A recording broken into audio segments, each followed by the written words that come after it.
All right, so I am back in front of a literal fire because you guys loved the last fire episode that we did, the last campfire episode.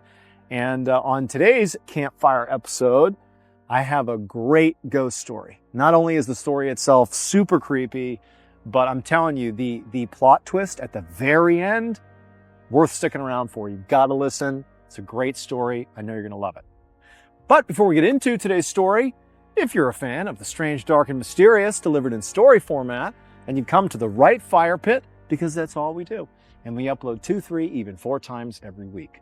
So if that's of interest to you, please invite the like button to come join you at a nice, cozy campfire. But as soon as they sit down and they get their s'mores ready, just immediately get a fire extinguisher out and put out the fire. Also, please subscribe to our channel and turn on all notifications so you don't miss any of our weekly uploads. Okay, let's get into today's story.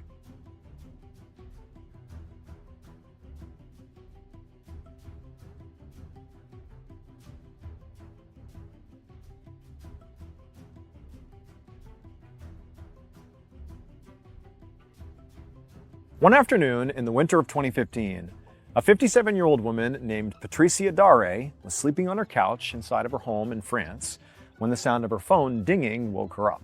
Patricia slowly opened her eyes and she felt groggy and confused. She'd been relaxing and watching a movie since she had the day off from her job as a reporter for a local radio station, but she realized, she must have dozed off. And so Patricia, she grabbed her phone and she checked her notifications and she saw she had a text message, but from a number that she didn't recognize. And what it said was really weird. It said, quote, "The castle wants you. The castle is calling you. Come."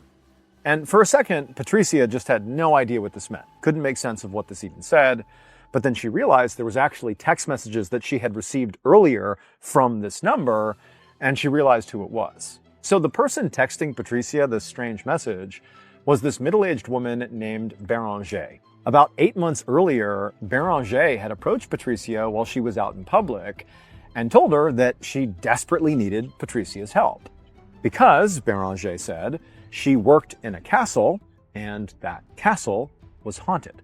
So Patricia, in addition to being a local news reporter, was also a self-proclaimed psychic medium, meaning she basically believed that she had the ability to contact the dead. That was something she was really passionate about. And in fact, she was fairly famous for being a psychic medium in France. So, this request was actually not that bizarre for Patricia. But because of Patricia's status, both because she was, a famous medium and also because she was on the news, she was sort of well known and it drew a lot of people to her claiming that they had, paranormal issues ranging from, thinking they saw a ghost to their house is haunted or whatever. And almost all the time when Patricia would follow up with some people who claimed they had issues, she would discover that, despite her best efforts, there clearly was nothing going on that was paranormal. There was no dead to talk to. It was just like, drafty windows or a house settling or, just a shadow that looked really eerie or something. So the vast majority of times people approached Patricia, she really didn't take them that seriously. So a couple of months ago, when Béranger had approached Patricia, her reaction to it was basically like, "Oh, your castle's haunted." Yeah, I bet, but she was polite about it. But realistically, she didn't believe it was true. But because Béranger was sort of persistent, really demanding help from Patricia, Patricia did give her her phone number sort of to be polite. And then immediately afterwards, Béranger had texted Patricia, and those were the text messages that Patricia had, in the thread, but Patricia had intentionally ignored them. But now, here was Béranger texting her once again with this sort of weird cryptic message, again about this haunting of her castle. And this actually kind of piqued Patricia's interest. And because Patricia did have a day off here, she actually felt inspired to follow up and maybe go check out this castle and see what this haunting was all about. An hour and a half later, Patricia pulled up in front of this small cottage that was on the same property as the castle. She knew from earlier text messages that this cottage was where Béranger actually lived. And so Patricia parked, she got out, she walked up to the front door of the cottage and she knocked. But nobody answered. And so after a few moments, she tried knocking again, this time a little bit louder. And then the door did open. But it was not Béranger. It was this man, this middle-aged man who looked very confused to be seeing Patricia standing there.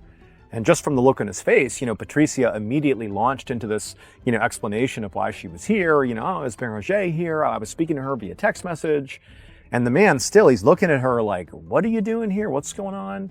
But then from behind him, out walks Béranger. And when she looked towards the door and she saw Patricia standing there, Béranger was practically weeping. I mean, she was so happy and clearly relieved to see Patricia. And she's just like, oh my gosh, thank you so much for coming. This is unbelievable. Thank you. Like, we really need your help. And then before Patricia could ask any questions, Béranger pointed to the man that had opened the door for Patricia and seemed so confused. And, at this point, his expression had softened quite a bit. And Béranger said, this is my husband. This is Remy. And he, too, is so relieved you're here. And so at this point, Patricia, she shook his hand and she smiled at them both and was like, yeah, I don't know what I can do for you. Why don't you fill me in? All I know is apparently your castle over there is haunted. Can you tell me the story? And so Béranger, she had to kind of compose herself because she was quite emotional just to see Patricia here. But, after collecting herself, she told Patricia that about a year ago, her husband, Remy, had been hired as the caretaker of that castle and that she had just come along to help.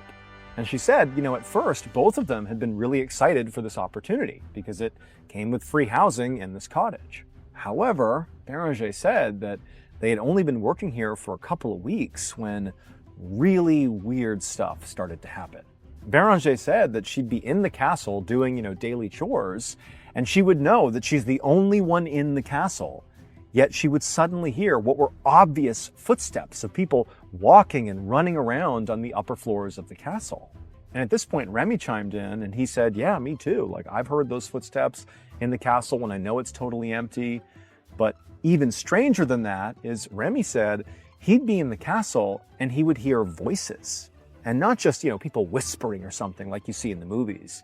No, he would hear people screaming at the top of their lungs, like in other distant parts of the castle that he couldn't see. It was terrifying. As Patricia listened to Remy and Béranger tell this story, Patricia was struck by how earnestly they came across. I mean, they definitely were shaken by whatever they experienced inside of that castle. Like, they were genuinely troubled and didn't know what to do about it. I mean, Remy still had this job at the castle. They still had to go in there. But it was becoming like this big issue and they didn't know what to do about it. As Patricia was listening to the couple tell this story, she couldn't help but feel like they were being very honest. They seemed very earnest as they're telling the story. Like, they weren't trying to dramatize. They were trying to relay what amounted to, trauma. They both clearly did not like going in the castle. It was like this thing they had to do due to Remy's job, but they were trapped. They felt like, we don't know what to do here and no one's taking us seriously. But at the same time, Patricia is a veteran, psychic medium, and she's been to numerous house calls, numerous haunted homes.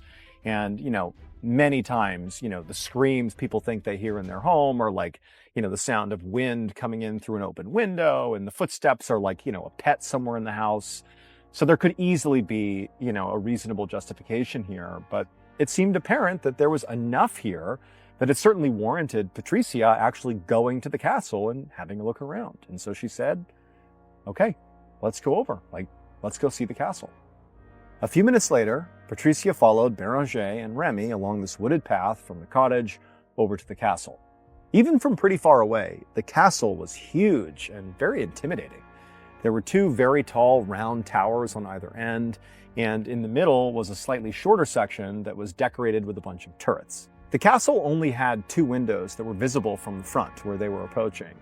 And for a second, as Patricia was looking at it, she had this sort of uneasy feeling that the windows were the eyes on the castle and the castle was looking at her. But she shook the feeling off and kept walking along. And a few minutes later, they reached the castle's huge front door. And at this point, Remy pulled out this huge key ring covered in keys, and he unlocked the door. And then he kind of stepped aside and pushed it open, sort of gesturing for Patricia to make her way inside. Now, Patricia was doing her best to be very professional and, not quite buy into the hype, at least not yet. This could be something completely rational. But when Patricia walked into the castle, she found herself inside of this huge empty space called the Great Hall. And the first thing she noticed was really how dark and cold it was inside. I mean, this was a castle, of course, and so that was sort of the atmosphere you'd expect, but this felt like eerie. Like this was not a place you'd want to spend a lot of time. And also, it just felt like the atmosphere was just heavy somehow. Like it really was just a tense place to be. Patricia took a deep breath and kind of centered herself. And then she looked around a bit more closely, and she saw there were a few windows on the back wall, but they were all shut. And then right in front of her was this huge stone staircase. And to her right and to her left, she could see there were long hallways that she knew must lead to dozens of rooms potentially. And so after standing there for a few moments, just kind of taking in the scene, Patricia turned to Béranger and she asked her, she said, okay, so you've heard footsteps, upstairs when this place was empty. Can you tell me what you were doing, in any of the instances where those sounds came through? Like, what were you doing? Do you remember? And Béranger said, actually, yeah, I do remember. The last time it happened, I was closing the shutters on the window. And I know I heard people upstairs when I was doing that. And so immediately, Patricia's thinking, oh, that could be it. Maybe it was literally the sound the shutters were making that maybe somehow gave Béranger the impression that there were footsteps elsewhere inside of this castle. I mean, everything echoes inside of here. It's this big cavernous space. It was possible. And so Patricia's like, okay, well, let's go test the shutters. Let's just see if maybe that is causing some strange sounds in your home. And Béranger and Remy did not seem remotely offended by this. If anything, they were eager to find a rational explanation for whatever it was they were experiencing. And so quickly, they, along with Patricia, walked over to one of the windows, and Patricia reached out and she opened up the shutters and then shut the shutters and then did it a few more times. But there were no strange sounds. There certainly were no sounds of footsteps running around inside of the castle. There was no way that the shutters were making sounds that you could confuse for footsteps. This was not it. However, Patricia decided she would, just in case, try another shutter. See if maybe one of the other shutters made strange sounds, just to confirm really this is not the case. But as she reached for this other shutter, before she even touched it, there was this loud, sudden, high-pitched shrieking sound that echoed all through the castle from upstairs, and then it just went deadly silent. And immediately the hairs on the back of Patricia's neck stood up. I mean, this was an unmistakable sound. And Patricia, she turns to Remy and Béranger, and they're obviously spooked. I mean, they've experienced stuff like this, but this is still just so terrifying. And Patricia, she's standing there not even sure what to do. But then she tells herself, wait a minute. That couldn't have been what we thought it was. There's no way that was some screech coming from some ghost upstairs. There has to be a logical explanation here. And part of the reason she was thinking this is even in, her time as a psychic medium, nothing this visceral had ever happened in her career. Something like that was out of a movie, literally a ghost screeching upstairs. And so Patricia turns to the couple and she's like, look, obviously I heard that too, but let's not rule out that could have been the wind or something. Let's not jump to conclusions here, okay? Let's be rational, let's be pragmatic, let's just search the castle and see what we're up against. And so the couple, Remy and Béranger, they did not seem reassured, but they kind of nodded along whatever you say. But then, before anyone could do anything else, there was another sudden, loud, high-pitched scream coming from somewhere else upstairs. A different voice is now screaming upstairs. And then it went deadly silent again, and then it was very clear to Patricia, and certainly to the couple, that this castle might just be haunted. There's something going on here that is not right.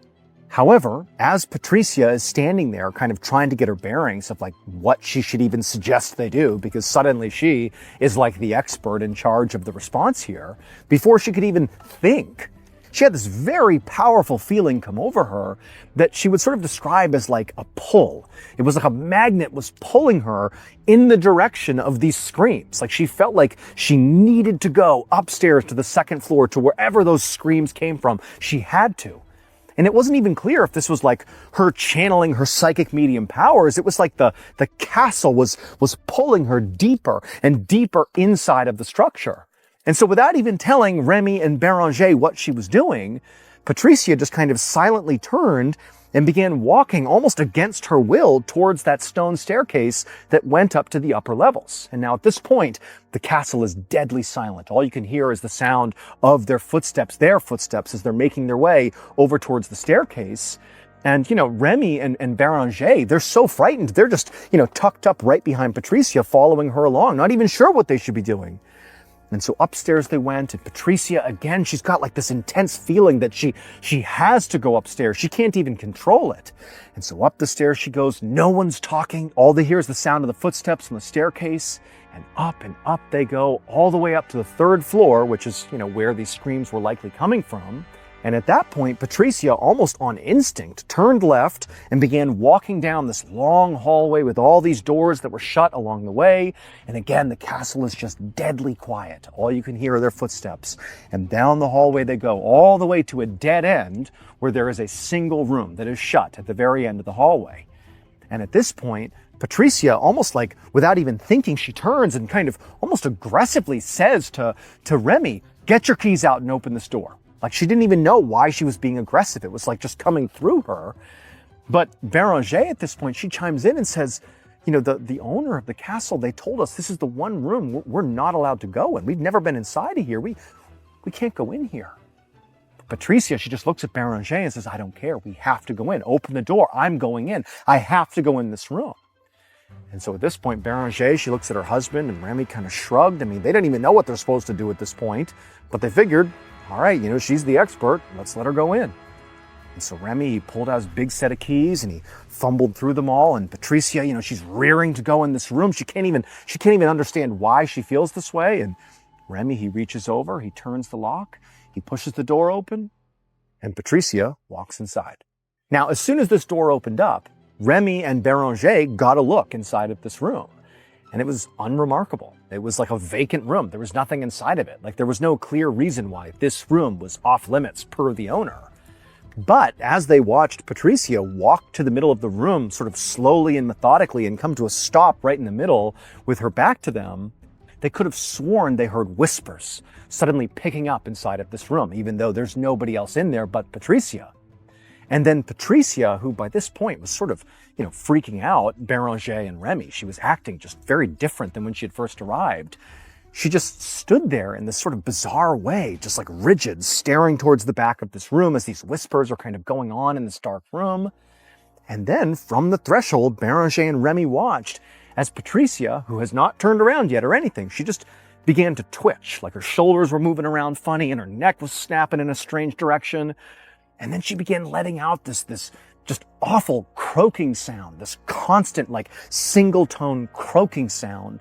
And it went on for so long that you'd think she would have need to take in a breath to then continue this croaking sound, but she didn't. It just went on and on and on, just emanating from her body.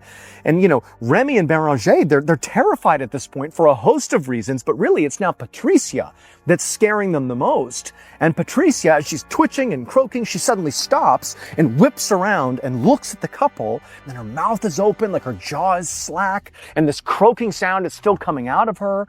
But clearly she's also weeping. Tears are coming down her face. Now, Remy and Béranger, they are beyond terrified at this point for so many reasons, but they clearly know some kind of crisis is unfolding with Patricia, and they want to help her, and they were about to ask her, like, what can we do? Like, what's going on? When there's this loud slamming sound somewhere else in the castle on one of the lower levels. It sounded like a door slamming shut, but really loud. And it was like the noise snapped Patricia out of whatever trance she was in, and suddenly she became really focused.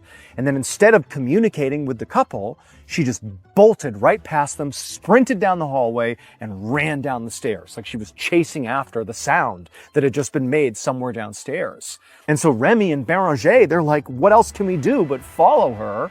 And so they run down the hallway, several, lengths behind Patricia, who's somewhere downstairs, and they get down to the 2nd floor, the couple does, and they can hear the sound of movement in one of the rooms down the hallway. And then they hear this loud, animalistic yelling sound that appears to be, Patricia yelling or growling or something somewhere in one of these rooms. And so they make their way in that direction, and they see there's this open door that leads into a bedroom, and then there's a bathroom off the bedroom.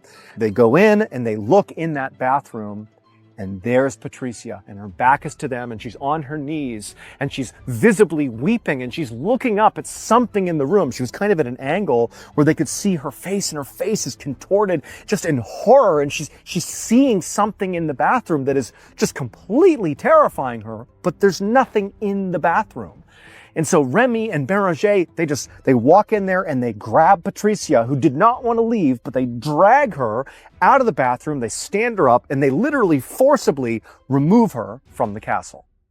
Several hours later, Béranger and Remy were back inside of their cottage, sitting in their living room with all these papers scattered in front of them on their coffee table. And next to them was Patricia, who by this point, she was basically back to normal, but she was still very shaken up by what happened in the castle. And also by this point, she was able to explain to the couple what had happened, from her perspective in the castle. She basically told them that she did basically, go into a trance. She had a psychic medium experience, but she had never had anything like this before. I mean, this was visceral. This was way beyond anything she had ever experienced in her entire career. According to Patricia, when she had walked into that locked room on the third floor of the castle, the forbidden room, the room was not empty. When she went in there, she had that calling to go in there. And as soon as the door opened, what she saw was a room filled with people, with basically entities, ghosts, if you will. Béranger and Remy couldn't see them, but Patricia could. And she said all these entities were wearing different clothes, like from different time periods. There were people in medieval peasant outfits, and there were people wearing Victorian dresses, and there were people wearing, very modern 20th century business suits. But that really wasn't the initial impression that Patricia got. That was just something she noticed. What she immediately picked up on when she was called into that room and saw these entities is how lost and sort of scared these ghosts seemed, like they were in trouble. And Patricia, she said she felt like she was pulled into the center of the room and then felt kind of anchored there. And as she stood there, these ghosts basically began crowding in on her, like they were trying to get her help by getting closer to her.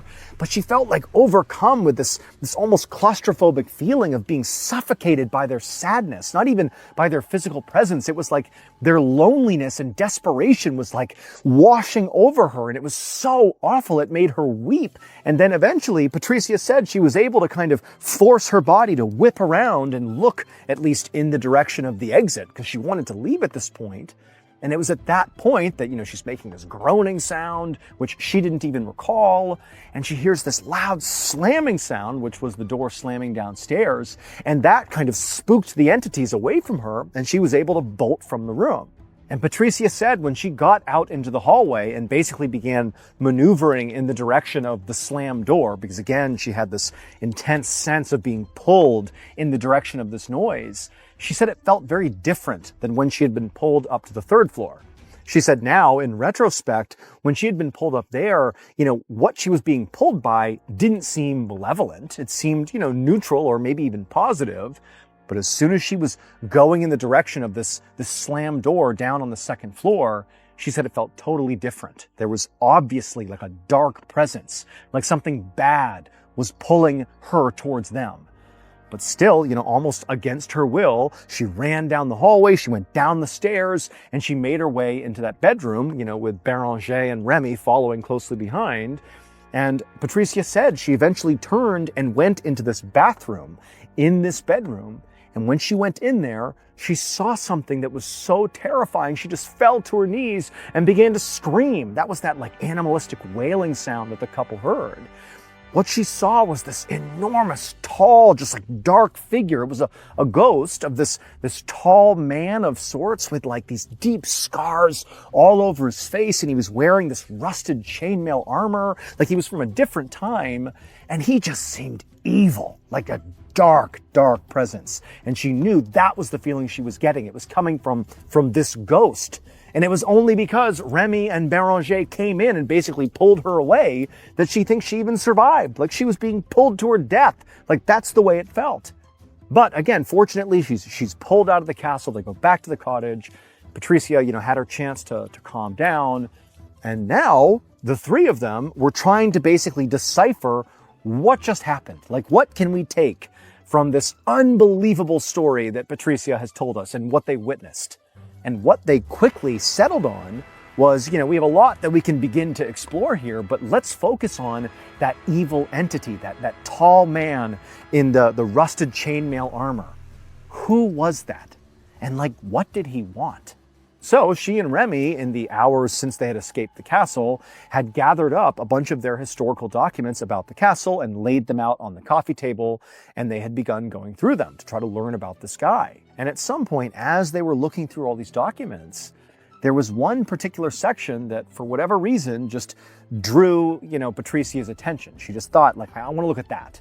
And it was the section about a knight whose name was Jean, who had lived in the 14th century. And the document said that Jean had been a soldier during the 100 Years' War, which was a conflict between England and France that had started in the mid-1300s. And during that war, the castle was used as a French military fortress. And Jean was killed during a battle at the castle. And so after Patricia read this out loud to Béranger and Remy, Patricia said she just had this feeling that the evil spirit, the tall man in the armor she saw in the bathroom that scared her so much, she had a feeling that, she didn't know why, but that seemed like Jean. However, even if Patricia had been right that this evil spirit she encountered was Jean, they still didn't know, why he was there, or why he had appeared, and why he had called her to the room, or why any of this stuff had happened. The whole thing really was unexplained here. Or, who were the other ghosts who were up on the third floor, that apparently Patricia saw? None of it made any more sense. At some point, Béranger asked Patricia, what do you think? What does all this mean? Why did this happen? What do you think? But Patricia, she really was still very shaken up by this. She was this, renowned psychic medium, but again, she had never had an experience like this. This was really terrifying. And she just was like, look, I'm overwhelmed. I need to go home. I need to go home and just think about this. I need to process what's happened here. And so, obviously Remy and Béranger, they couldn't really protest, but they also were like, man, I really don't want to be left here alone with this horrifying castle, but you do what you got to do. And Patricia, she got up and she left. After Patricia left, Béranger and Remy both agreed that, despite the fact that Remy was the groundskeeper here and did need to look after the castle, that for now, it was just too dangerous to go in there. It was not worth it. And so they would stay away, at least until, Patricia came back and they could get to the bottom of this. And for a couple of days, with Remy and Béranger staying away from the castle, they had normal lives. Nothing strange happened at all. They just basically lived in their cottage and went about their lives, sort of keeping the castle over here. But after a couple of days, when still Patricia had not come back again, she was still at her home, still processing this whole thing, Béranger started having this weird feeling in her chest. It was like this need to go to the castle. Not dissimilar from how Patricia had described this overwhelming sense of being pulled up to the third floor when she was describing her whole encounter, her whole experience. Béranger, she tried to act like this wasn't happening to her, but she couldn't deny it. It's like she just had this feeling of, I gotta go to the castle, I gotta go over there. And then one day, Remy looked out the window of the cottage and he sees his wife, Béranger, walking right towards the front door of this castle. And he's thinking, there's no way she should be going in there. We agreed not to go in. What is she doing? And he literally ran over there and grabbed her and pulled her back before she went into the castle, which is exactly what she was going to do. And then when she was pulled away, she couldn't even describe why she was over there. She's like, I don't even know. I just felt like I had to come over here. I can't explain it. But that wasn't even the strangest thing that happened over these few days after the incident with Patricia. Because shortly after, Béranger almost walked back into the castle, a man had come on the castle grounds. This random man sort of wandered on to the castle grounds and was apparently being drawn, although he kind of framed it differently. He didn't really know why he was there, but he was drawn towards the castle. And as he's walking towards this castle, a deer presumably was also being drawn to the castle, and the deer went running towards the castle and actually rammed into this man and hurt him badly enough he had to be hospitalized. He actually lost an eye from being hit by this deer. And so after this happened, even though, Béranger and Remy were trying to respect Patricia, sort of giving herself some space here, because she hadn't come back, she hadn't been in touch, At this point, they were like, we have to get in touch with her. Like, she's the only other person who understands, how serious this is.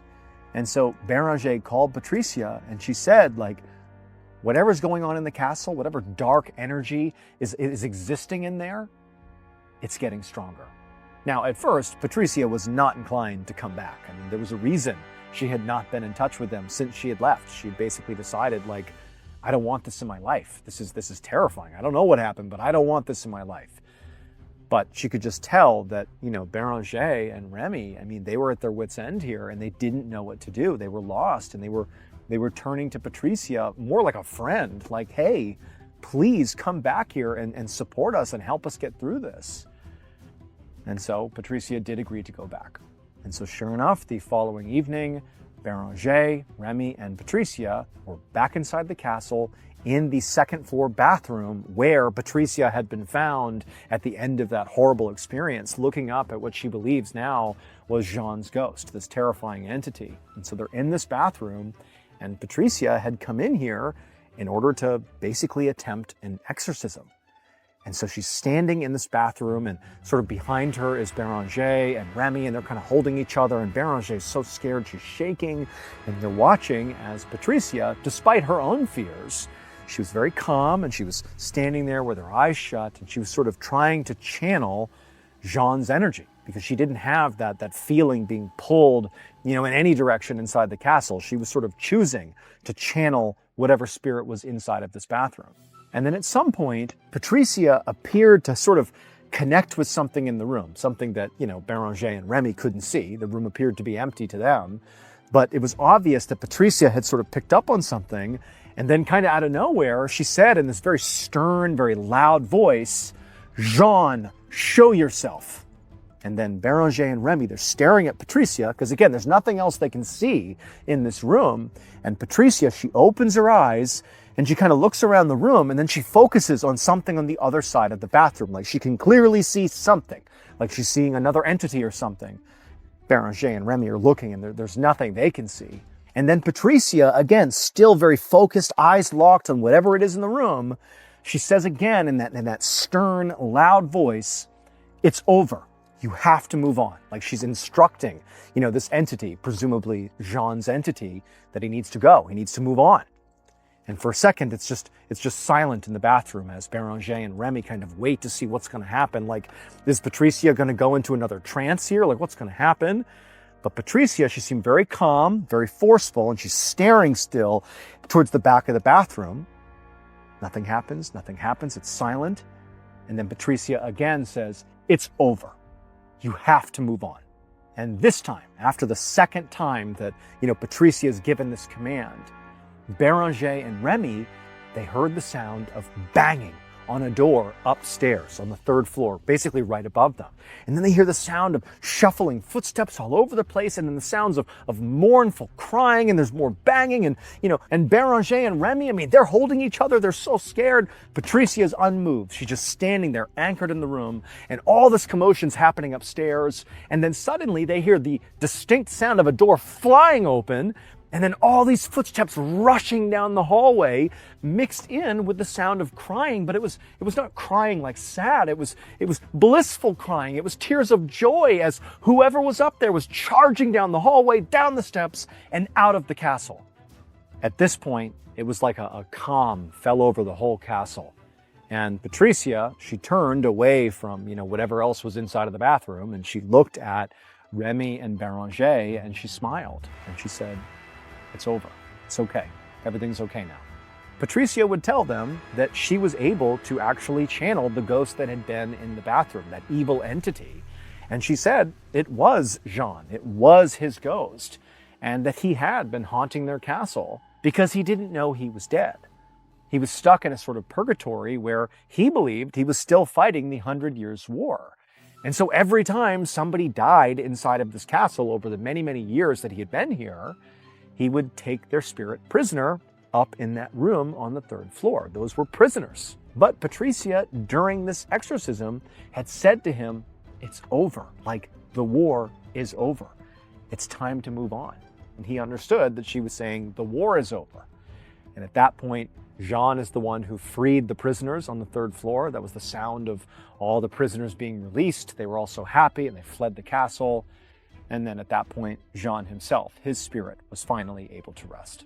However, there's one more wrinkle to this story, which is shortly after the exorcism, when life sort of returned to normal for all parties, Patricia and Béranger were speaking, and Patricia at some point just kind of offhandedly said something like, you know, it's a good thing, Béranger, that you texted me again and got me to come back out here, because clearly I was able to help you guys. I was able to, you know, free these spirits from the castle. What a good thing it was that you texted me again. And Béranger said, what do you mean? And Patricia was like, you know, when you texted me about how the castle was sort of calling me, you know, you were right. Like, clearly it was. And I came over and we took care of it. But Béranger was like, I haven't texted you in months. I didn't send that text message. And Patricia, she pulled out her phone and she showed her the text where it was like, the castle is calling you, the castle is calling you, come. And Béranger was like, yeah, I didn't send that to you. And to this day, Patricia, Béranger, and Remy still have no idea who sent that text to Patricia. All right, thank you all so much for joining me tonight at the campfire. And if you enjoyed this, remember, we actually have a whole playlist of campfire episodes that are ready for you to binge right now. If you want to do that, go ahead and click right here and give them a watch. All right, until next time, see ya. Today's video is a collection of 5 fan favorite stories that are all about people who at first seemed completely normal. But at some point, the horrifying truth about who they really were was revealed. Now, these 5 fan favorites have all been completely re-edited for today's episode, so even if you may have heard or seen them before, it will feel like a brand new viewing experience. And for all of you longtime fans of the channel, make sure you pay extra close attention to find the secret image in one of these stories. The first person to comment what the secret image is and the timestamp of where it was in the video, I will pin your comment to the top of the comments section and you will reap all the glory. But before we get into today's 5 stories, if you're a fan of the strange, dark, and mysterious delivered in story format, then you've come to the right place, because that's all we do, and we upload 2, 3, even 4 times every week. So if that's of interest to you, please replace the like button's eye drops with white vinegar. Also, please subscribe to our channel and turn on all notifications so you don't miss any of our weekly uploads. Okay, let's get into today's stories.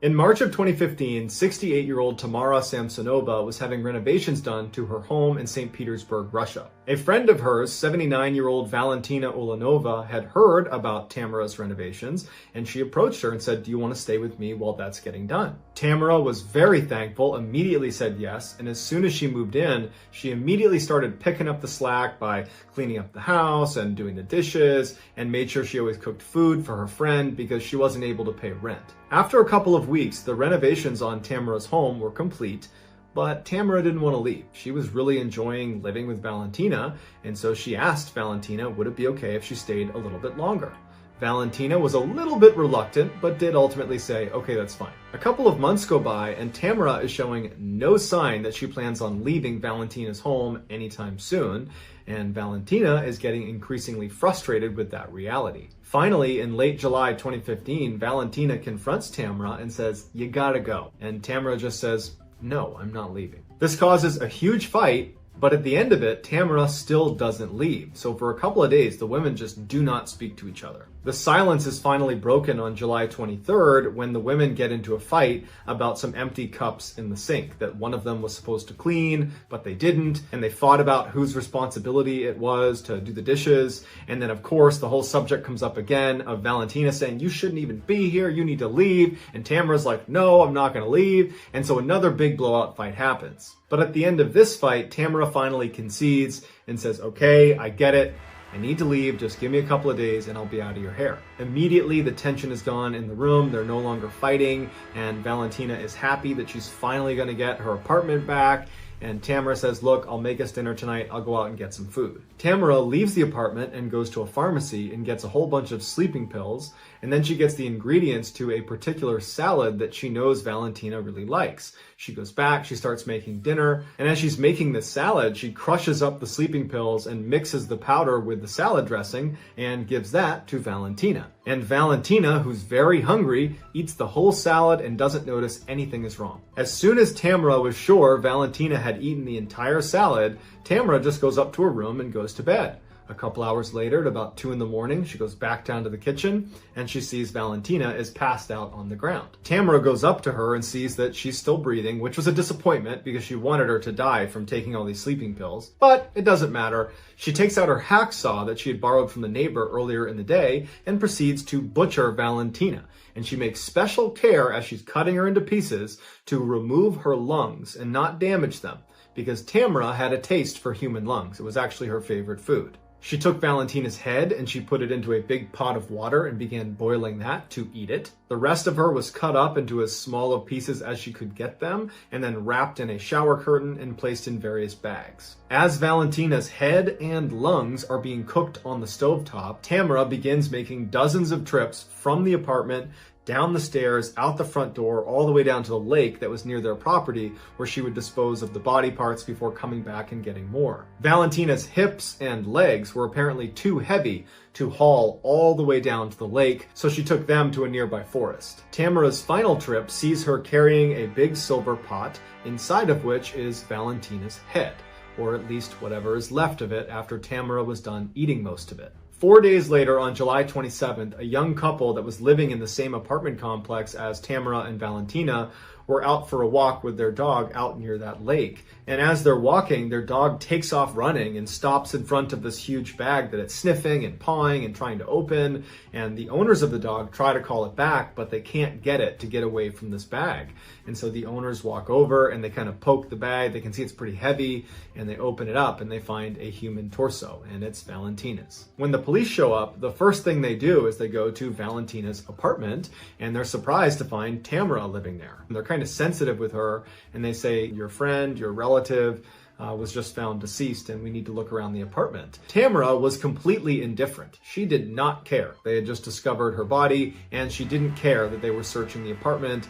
It was like she knew someday this was going to happen. During the search, the police officers quickly find blood all over the bathroom and in the kitchen. They even find the hacksaw she used that's got blood on it. And they find Tamara's diary that's sitting next to this book about black magic. And the police are horrified when they see that the diary contains meticulous notes that Tamara had kept of all of the ritualistic killings she had perpetrated over the past 20 years.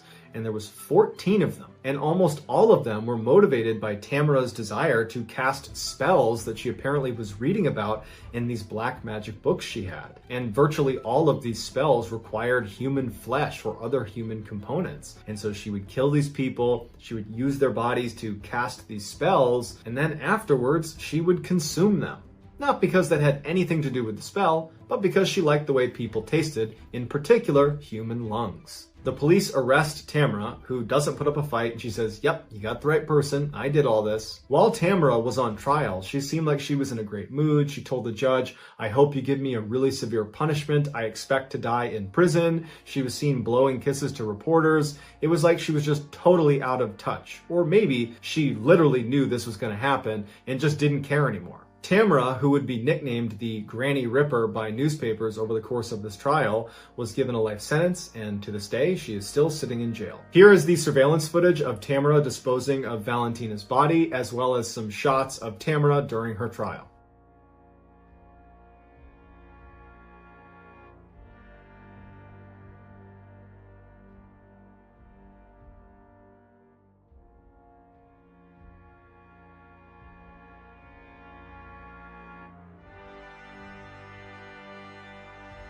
After spending 21 years in the U.S. Army, a man retires and moves to Central Florida with his wife and young son.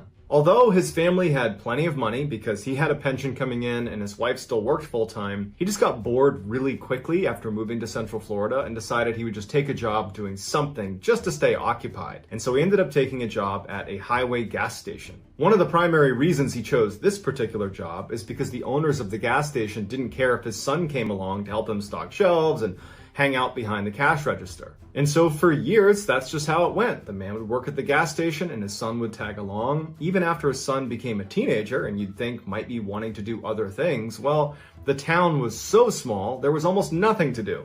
So his son still came along well into his teenage years. One night in 1990, his son, who was 15 years old at the time, was at the station and he was actually taking a break sitting outside on a picnic table. He was reading a magazine, drinking a Mountain Dew, and it's dark out and he notices out of the corner of his eye that there is a woman walking off of the highway towards the gas station. It was a very quiet night at the time, so there's no cars getting gas, there's nobody there, and there's not really anybody even driving on the highway, and so that's why she really stood out to him. And he turns and he notices her and he thinks to himself, no one ever walks to our gas station. We're on a highway. Everybody drives here.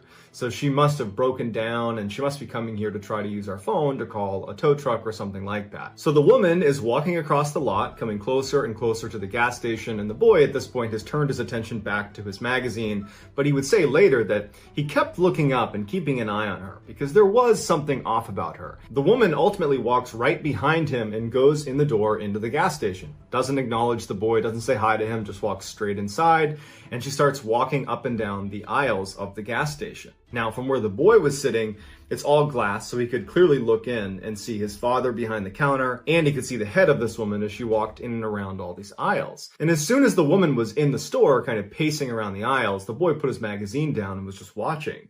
And he noticed that she was not really shopping. She was just looking down for a few seconds, wouldn't pick anything up, so she wasn't buying anything. And she would look up at the counter where his father was, and she would just stare at him, and then she'd look back down at what she was doing, and she would go through all the aisles. And at some point, the woman just kind of abandons this phony, I'm pretending to shop routine, and just walks up to the counter. Now, nobody else is in the store. There's nobody else coming in. And so the boy could actually fairly clearly hear what she was saying to his father. And she told his father that she had broken down and she needed a ride and could he drive her to Ocala, which was the next big town north of this gas station. And the boy would say that his father acted very strangely because his father is normally incredibly pleasant with all the customers. He's very chatty even. Like he talks to everybody who comes in the store. But as soon as this woman had gone in, his dad had seemed kind of dismissive and almost rude to this woman, and when she was talking to him, asking for a ride, he just said, no, I won't give you a ride. The woman is annoyed by how quickly she's been shot down,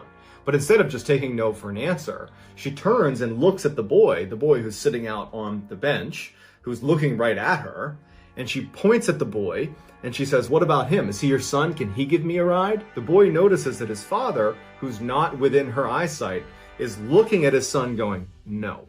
Like, whatever she wants from you, you're going to say no to it. And the boy's a little bit confused by this because he's still trying to understand why his dad was so against helping this woman because she clearly needs our help or someone's help. But he just took his dad at face value. And when the woman's pointing at him, he knew, the boy, that if she came over and asked him, he would say no. But it wouldn't come to that because the boy's father would say to the woman, no, my son's not going to give you a ride. You need to leave here immediately. Do not come back. Leave. We're not going to help you.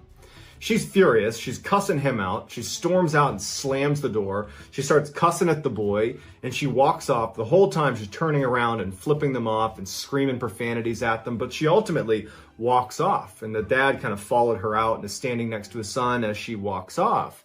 And the boy asks his dad, like, what was her deal? Why did that happen? Why did you not want to help her? And the dad just said, I don't know. There was something off about her and I don't know how to place it, but I did not want her around you. I knew I didn't want to give her a ride. I knew she had to go. A year later, the boy is in his room when he hears his dad in the other room yelling for him to come in here and look at the TV. So he runs into the TV room, and on the TV is the same woman from the gas station, better known as Eileen Wuornos. She was a serial killer who used to pick up her male victims at gas stations in Florida. It's unclear whether the boy or the boy's father were her next victims. But by the time she had shown up at that gas station, she had already killed 4 people. And following that interaction with them at the gas station, she had gone on to kill 3 more people, including someone in Ocala, Florida, which was the town she had asked them to give her a ride to. Eileen had been caught, that's why she was on TV, and she was later sentenced to death. Have you ever wished you could consume the strange, dark, and mysterious in a live storytelling event? Well, that dream is becoming a reality this year because I'm coming back with another live tour. This year's tour is also going to include a whole bunch of new locations, including the West Coast of the United States, all across the United States, and also one international city. We put together an absolutely amazing show with a whole bunch of awesome stories, including stories you will not hear anywhere else. New content you can only get if you come to this show. But if you want to see it, you got to act fast because tickets are available right now. If you want tickets, go to tour.ballenstudios.com or click the link in the description below. Again, that is tour.ballenstudios.com. Also, I'm going to be giving away an all expenses paid for trip to come meet me at one of my live shows. That will include airfare, hotel, come hang out with me backstage. It's going to be a whole thing. And so if you want to potentially win that, all you have to do is donate to win at fandiem.com/MrBallen. That is fandiem.com/MrBallen. Get your tickets and enter the sweepstakes today. I can't wait to see you at the show.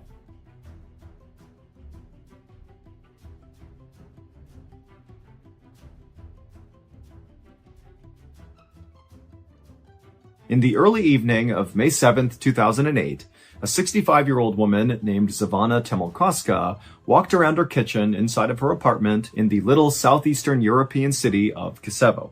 Kisevo is a quiet place at the base of this huge mountain in northern Macedonia, and while it's totally beautiful, it's utterly remote, and basically nothing really of note happens here.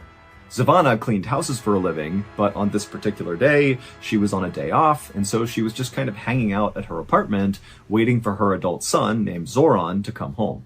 It was a beautiful, warm evening that night, and so Zivana had the windows in the kitchen open as she walked around making herself something to eat, and at some point, as she was doing this, she heard her phone ring. And so she grabbed it and answered, and she heard the sound of her friend on the other line.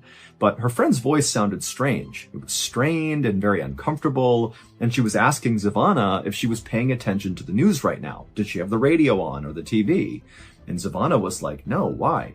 And the friend would tell her that all over the news right now, there was this huge, terrible traffic accident that had happened in their town. And unfortunately, Zivana's son, Zoran, who she was waiting for to come home, was apparently involved in this accident. Zivana let out a strangled cry when she heard this, and then just dropped what she was using to make food and turned and ran out the door. And when she did, her neighbor who was outside saw her emerge and yelled out to her, hey, is everything okay? And Zivana, as she literally just continued running towards the road, she basically blurted out to the neighbor that her son was hurt and she was going to the hospital. And this neighbor watched as Zivana just ran down the road, turned the corner, and disappeared. Zivana did not have a car of her own, and so literally she was going to run to the hospital to make sure her son was okay. A little while later, that same neighbor who had just watched Zivana disappear around the corner heard a knock on their door. And so the neighbor went to the door, they opened it up, and they were totally shocked at who they saw standing outside. It was Zivana's son, Zoran, who did not appear to be hurt in any way. But before the neighbor could ask any questions about this, Zoran, who looked visibly confused, said to the neighbor, hey, have you seen my mom? We were supposed to meet and have dinner together, and it's just totally unlike her to disappear without telling me where she was going. The neighbor just stared at Zoran for a second, having no idea what was going on here, and then the neighbor was like, well, wait a minute, Zoran, were you in a car accident? And Zoran's like, no, what are you talking about? And then the neighbor kind of filled Zoran in about how they had seen his mother run outside, and she had mentioned how her son had been in this car accident, and she literally ran to the hospital. Zoran was just as mystified by this as the neighbor was, and so Zoran just grabbed his phone and called the hospital to see if his mother was there. But when the hospital picked up, they would tell Zoran that his mother was not there, she had not been there all day, and two, even though they had heard reports about this car accident in town, there had not been any car accident victims brought to the hospital at all that day. And so by the end of that night, when Zoran really had no idea what had happened to his mom, where she was, or, what was going on with this car accident thing, He just did the only thing he could think to do, which was go to the police and report his mother missing. 9 days later, on May 16th, when still Zivana was missing and the police had no idea what happened to her, there were no new leads, nothing. On this day, a 56-year-old reporter named Vlado Teneski, who actually happened to live not that far away from where Zivana lived, he got a call from one of his police sources. And the source would tell him that Zivana had actually just been found, even though this was not public information, and unfortunately, Zivana was dead. Her body, which had been beaten and strangled and stabbed, had been found wrapped up in plastic and dumped in this illegal dumping area not far from the town's football stadium. The source told Vlado that when her body was searched, they discovered she still had valuables on her person, and so that kind of ruled out the possibility that this was a robbery gone wrong, which was the initial theory about what they were seeing. However, when police had done an initial probe into Zivana's life to figure out who this victim was, they discovered that she was just this poor old cleaning lady who had no enemies to speak of, and so it really just made no sense that she was the victim of such an obviously brutal and intimate murder that was not financially motivated, at least not on the surface. Vlado thanked his source for all the information and then hung up. Vlado's source had sounded really shocked by this murder as he was telling Vlado, but now, as Vlado was sitting here thinking about what he had just been told, he wasn't really shocked as much as he was suspicious. He felt like something just was off about this murder. Maybe Zivana appeared to be this poor old cleaning lady with no enemies, but in reality, maybe that wasn't who she was. Maybe she was leading a secret life that got her killed. Or maybe she had stumbled upon something she was not supposed to see and that got her killed. Vlado had no idea, but he just felt like, there's something off about this and it needs to be investigated. Now, Vlado had a reputation in town for being this very aggressive and kind of fearless journalist who had no problem diving headfirst into some of these really murky stories that could involve corruption or misuse of power, and he would get to the bottom of it, and he would publish these articles where he spoke really critically about the government, about police, about anybody really who was in a position of power. But as a result of conducting himself this way, over his 30-year career, Vlado had been threatened with violence many, many times for things he had written or things he was about to write. But even though Vlado knew this Zivana murder case had the potential to once again put him in hot water with the powers that be, he still felt like it was his responsibility to dive into this thing and get to the truth. So, feeling determined, Vlado grabbed his notebook and pen, and he walked out the front door of his house, and he made the several-minute-long walk over to Zivana's house. And when he got there, her son, Zoran, opened the door, and a few minutes later, Vlado and Zoran were sitting in the kitchen talking about what had happened. Zoran told Vlado all about how he came home and discovered his mom wasn't there, and then he went to the neighbor's house, and they explained how, they had seen Zivana running off to the hospital to go look for Zoran, but Zoran's like, I'm not hurt, I didn't get into a car accident, what's going on here? And as Zoran spoke, Vlado took lots of notes and asked lots of follow-up questions, and by the end of this interview, when Vlado felt like he knew everything there was to know about Zivana, he felt like he actually had a pretty good working theory as to what actually happened to Zivana. And the reason he felt like his theory could be accurate had to do with what Zoran told Vlado his mother did for a living, that she was a cleaning lady. Now, it took Vlado a couple of days to put together his story. He had to go out and interview dozens more people in the neighborhood. But finally, on May 19th, so just 3 days after Zivana was found murdered, Vlado published a story in the newspaper. And the story's explosive headline read, "A Serial Killer Stalks Kosovo." In the story, Vlado says that Zivana's murder was very likely not an isolated killing. Instead, her murder was likely linked to 2 other murders of 2 other women. And these 2 other victims looked an awful lot like Zivana, literally. They were poor older women who were also cleaning ladies. And so that was why when Vlado was talking to Zoran and Zoran described how his mother was, what she did for work, what she looked like, that Vlado started to remember these other victims and he put it all together. The other 2 victims were 64-year-old Mitra Simjanoska, who was murdered in 2005, and the other victim was 56-year-old Lubitsa Lukoska, who was murdered in 2007. Now, Vlado's story was totally explosive because what he's saying is that there is a serial killer that is on the loose in this town. But this story was also highly explosive because Vlado spoke very critically about the police who were involved in this investigation. Specifically, he pointed out that the 05 and 07 murders of those two other women, those had been totally mishandled because arrests had been made in at least one of those cases, and clearly whoever they arrested was innocent here. And so the police just totally dropped the ball, at least in Vlado's opinion. And when the police read Vlado's story, they were very upset at him because he was so critical of them. However, the police also did see that Vlado had managed to uncover a lot of new details from all of his interviews with witnesses and people in the neighborhood that did seem to paint a picture of this potentially really being a serial killer, not individual isolated killings. And so the police, based on Vlado's story, would actually begin investigating a serial killer in their midst. They linked all three murders and they began basically a new investigation. However, at the same time they began this new investigation, Vlado began to notice that he was being tailed all the time by police. He would be out in town doing his job, reporting and interviewing people, and there'd just be a police officer standing somewhere in the distance watching him. But Vlado had anticipated that no matter what, he was likely going to face some sort of blowback from the police. And so he just kind of accepted that they were going to watch him and maybe try to intimidate him, but it wasn't going to bother him because he had done his job. He had reported the story the best that he could. And if they wanted to watch him from a distance, they could do that.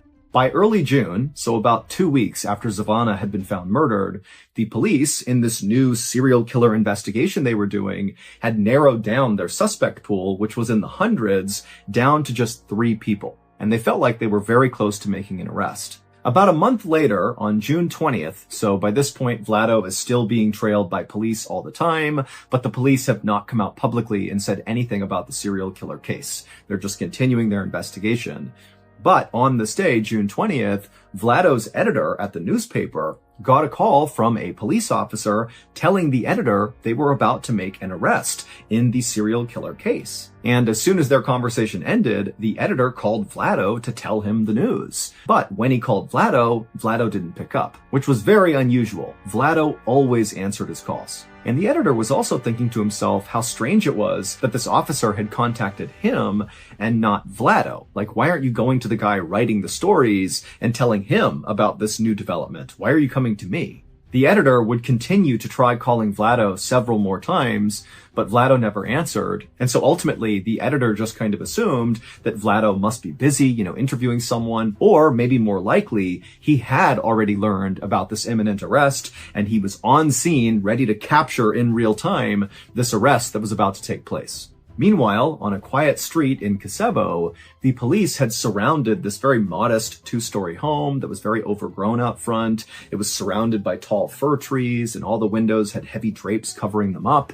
And then once the police felt like they had totally surrounded this building, a team of officers walked up onto the porch and knocked on the door and yelled out that they were police and whoever was inside to come out with their hands up. And for a moment, it was just silent and tense. And then the police on the porch heard footsteps inside the house. They had their guns ready to go. And then the door slowly opened up. And this man, who seemed very unthreatening and kind of confused, stepped out onto the porch. And the police immediately arrested him and took him away.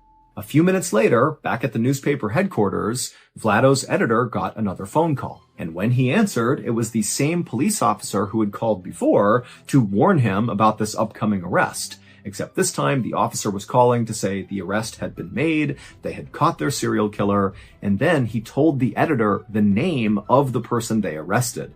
And when the editor heard the name, he dropped the phone in shock. The serial killer was Vlado. It would turn out that Vlado appeared very professional and calm on the outside, but inside, he was full of rage, specifically at his mother, who he viewed as this terrible, cruel person. And after she died in 2002, Vlado became obsessed with this idea of getting revenge on his deceased mother. And the way he decided he would do that would be by killing random women who just kind of looked and seemed an awful lot like his mother. i.e., they were poor, older, and cleaning ladies. His 3 victims, Mitra in 2005, Lubitsa in 2007, and Zvana in 2008, had all personally known Vlado's mother. And so Vlado had actually used that connection to gain each of his victims' trust, and then once he had their trust, he would lure them away to strangle, stab, and beat them to death. In Vlado's explosive newspaper story, he lied about a whole bunch of things just to throw the police off.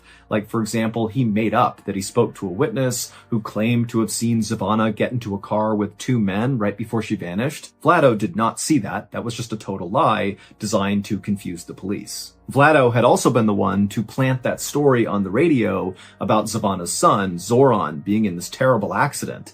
That had caused Zvana to run out of her house and be vulnerable to be scooped up and killed, which is exactly what Vlado wanted. He had called the radio station and told them about this accident, and because he had previously worked for that radio station, they believed him without doing any fact-checking and broadcast the story. And so really that whole radio broadcast was just a very intentional trap by Vlado to kill Zvana. But what ultimately got Vlado caught was in the article he wrote, he left in some really specific details that the police had not revealed to the public. And so basically by including these in the story, it meant Vlado had an inside scoop into what was really going on. Like, for example, Vlado said that all 3 of these women who had been killed by the serial killer had been strangled to death by telephone cords that were left at the scene. But again, the police had not revealed that to the public, and so when they read the story, they actually became very suspicious of Vlado and thought he could be involved in these murders. And so when Vlado felt like the police were trailing him just to intimidate him, in reality, the police were trailing Vlado because they thought he could be the murderer. And eventually, when they got a DNA sample from Vlado, it was confirmed that their suspicions were right. He was the killer. After Vlado's arrest, he was immediately charged with 2 of the 3 murders, and the police were getting ready to charge him with the 3rd, and they were even looking at a 4th victim, potentially, that maybe Vlado had killed as well, but they weren't entirely sure yet. But on June 23rd, so just 3 days after Vlado's arrest, he died in jail in a way that really didn't make any sense. Vlado had drowned in a small bucket of water inside of his jail cell while there were 3 other people inside of that jail cell with him who all said they didn't notice it happening. Officially, Vlado's death was ruled a suicide. And after his death, all of the murder investigations were closed.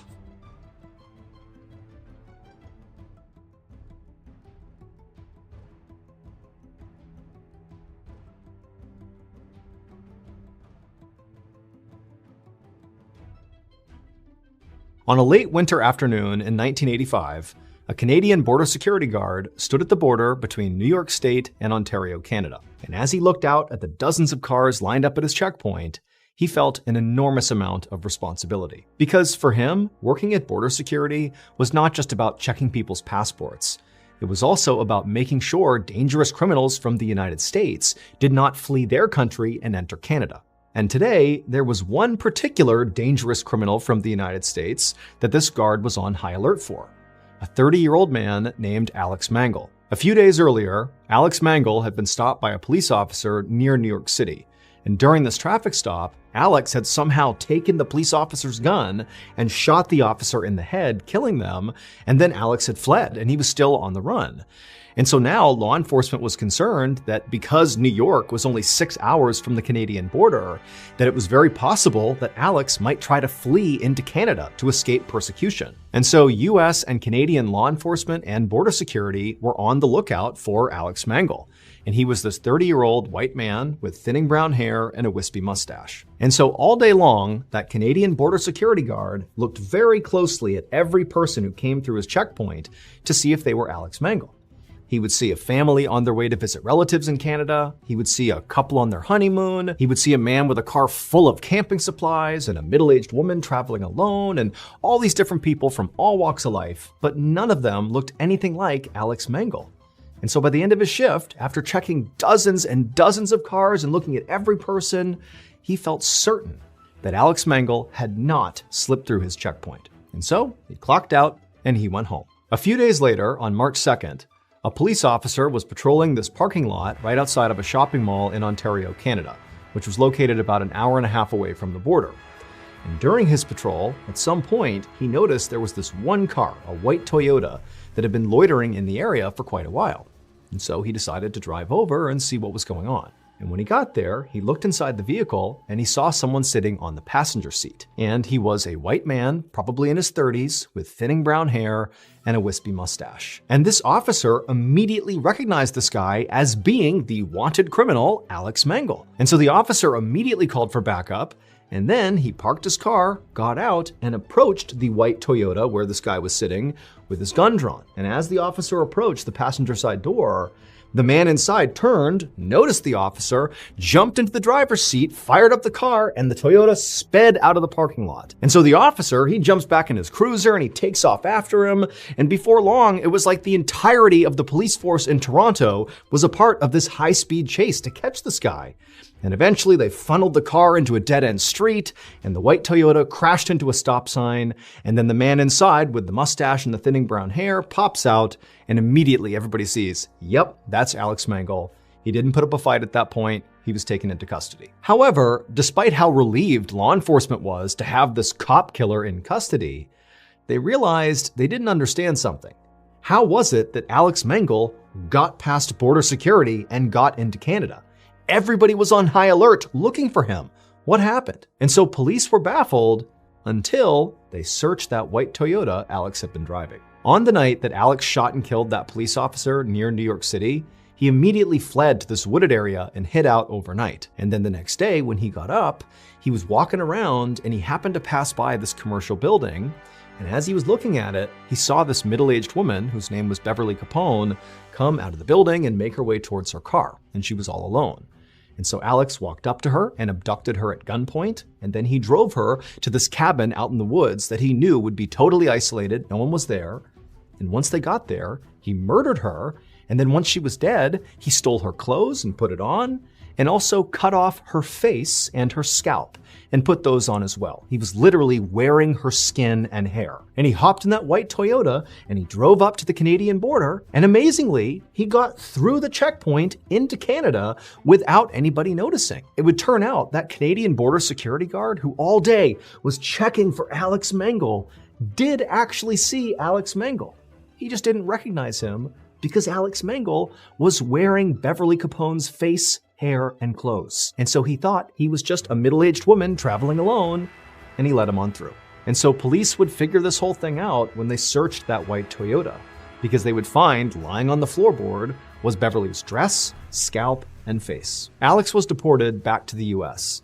However, before he could stand trial, he attempted to escape a prison transport and in the process got shot to death by police. However, that was not the end of Alex's story. Following his death, officers continued to investigate him and also his property, and at some point during a search of his property, they would discover all these photos of unidentified women, along with these maps where these very isolated places in New York and Pennsylvania were circled, and nobody knows what they mean.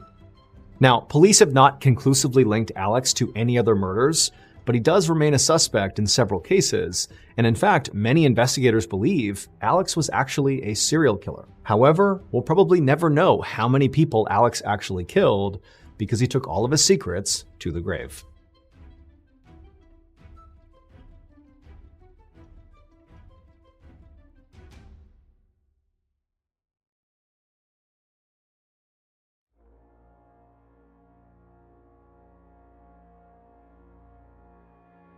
On the morning of February 2nd, 2012, a young man pulled off a 4-lane highway in Anchorage, Alaska, into a large, snowy parking lot. He passed by dozens of parked cars until he arrived in front of this small shack that was brightly teal colored. It was a popular coffee shop called the Common Grounds, and this young man worked as a barista there. After he parked his car, he walked up to the white door employee entrance to this little building, and he got his key out and he went to unlock the door, but when he turned the key, he saw the door was already unlocked. He knew the girl who had worked the previous night and would have been responsible for locking the shop up. She was 18-year-old Samantha Koenig, and although she had only been on the job for about a month, she seemed very responsible and had never had any issues closing up before. The young man shrugged it off though. He figured people make mistakes, and he went inside. Right away, he noticed that a couple of things just seemed out of place. It was like Samantha must have just left in the middle of her shift without even attempting to clean up. There were napkins on the ground, there were towels out, there were cups still out. And so as this young man is walking over to the cash register to unlock it, he's running through scenarios in his head about how Samantha could have been so sloppy. And then he reached down with his register key, and just like the door, the cash register was already unlocked. When he pulled the tray out, all the money was gone. And that's when he knew they had been robbed. And so he called his boss. The night before, Samantha had asked her boyfriend, Dwayne, to pick her up after her shift at the Common Grounds. Dwayne arrived in front of the kiosk at about 8:30 p.m., which was 30 minutes after her shift should have been over. Dwayne had gotten held up at his job, which is why he was late. And so when he gets there, Dwayne looks around the parking lot and he doesn't see Samantha anywhere. He sees the coffee shop itself is totally dark and looks like it's been closed up for the night. And so Dwayne gets out of his truck into the freezing cold night air, and he walked up to the window of this coffee shop and he pressed his face up to the glass to look inside, but there was nobody in there. Dwayne automatically went back to the fight he had gotten into with Samantha earlier in the night via text message. She had accused him of cheating on her. He had been kind of nonchalant, like he didn't care about it, and what ensued was a really ugly fight. And so as Dwayne is walking back to his truck, he's thinking to himself, maybe Samantha just didn't want to see him because of the fight, and so at the end of her shift, she got a ride home from her father, or maybe from a friend, and that's why she's not here. And so Dwayne gets back inside of his truck, and he sends a text message to Samantha asking if she's okay, if she's gotten home, but after several minutes of no response from her, Dwayne, even though they were fighting, he still cares an awful lot about his girlfriend. He decides, I gotta go by her house and make sure she's there and that she's okay. And so a couple minutes later, he gets to her house, he goes up to the door, and her single father, James, answers the door. Dwayne explains that he didn't see Samantha after her shift and just wanted to make sure she was here, but James says, she's not here. I have no idea where she is. I haven't spoken to her. And so the two men go into James's kitchen, they sit down, and they start texting and calling Samantha to try to figure out where she is. And after a couple of minutes, Dwayne's phone lights up, and it's a text message from Samantha. And the message clearly indicates that she's still very upset with Dwayne, but she's saying that she needs some time to think, and that she's going to be with some friends for a couple of days, and would he, Dwayne, let her father know where she was. And so Dwayne shows James the text message, and Samantha's father looks at it, and he's thinking to himself, this is very uncharacteristic of Samantha. He had raised Samantha since she was 2 years old, and they were very close. They shared everything with each other. It didn't make any sense that she wouldn't contact him directly to say that she was going to be out with friends for a couple of days. And it didn't make sense that she would ignore all of his phone calls and text messages when clearly he was worried about her. The two men stayed up super late, calling and texting, hoping to get more information from Samantha, but she never responded. She never texted back. And so the following morning, when neither man had gotten any more messages from Samantha, James went to the Anchorage Police Department and filed a missing person report for his only daughter. After receiving this missing person report, an officer with the Anchorage Police Department called the owner of the Common Grounds coffee shop to ask about Samantha. And the owner actually said they just got a call from their barista that was working at the kiosk that morning, and they had informed them that apparently there had been a robbery and no one can get in touch with Samantha. No one knows where she is. The owner told the police officer that as soon as she got her hands on the security footage from the night before, she would send it over to the police department. While the police waited for this footage, some officers began calling Samantha's friends and other family members to see if they knew where she was, but no one had heard from her, no one knew where she was, no one had any information. Some other police officers headed over to the Common Grounds coffee kiosk to get a look at it for themselves. And when they got there was no sign of a struggle outside or inside the kiosk, and inside, underneath the counter, was a panic button that had not been pressed. And so even though Samantha's father thought there was something odd about her final text message, the police began operating under the theory that Samantha had robbed the kiosk and then left of her own accord. But what confounded police was how Samantha actually physically got away from the coffee shop. She didn't have a car that night, and she couldn't have just walked away because the weather was way too miserable and cold outside, and Anchorage is just not really a walkable city. And so if Samantha was telling the truth, that she was just taking a couple of days to be by herself with some friends at their place, then why didn't any of her friends know where she was? This question was answered later that day when the owner of the coffee shop made the security footage available. The footage, which has no audio, picks up around 8 p.m. on February 1st, 2012, which was the night Samantha went missing. It shows Samantha inside of the kiosk. She's working alone, she's cheerful, and she's busy. And then at some point, someone that we can't see, they're outside of the camera's range, comes up to the window and orders a drink. Samantha clearly turns to them, acknowledges their drink order, and turns and begins making this drink. And then after she's done making it, she turns to give it to this person, and immediately Samantha steps back and puts her arms up. And then seconds later, she reaches over and turns off the lights inside of the kiosk, and then she gets down on her knees with her back to the window. She stays in that position, not talking, not moving, for about a minute before she slowly stands up and walks down the kiosk towards the cash register.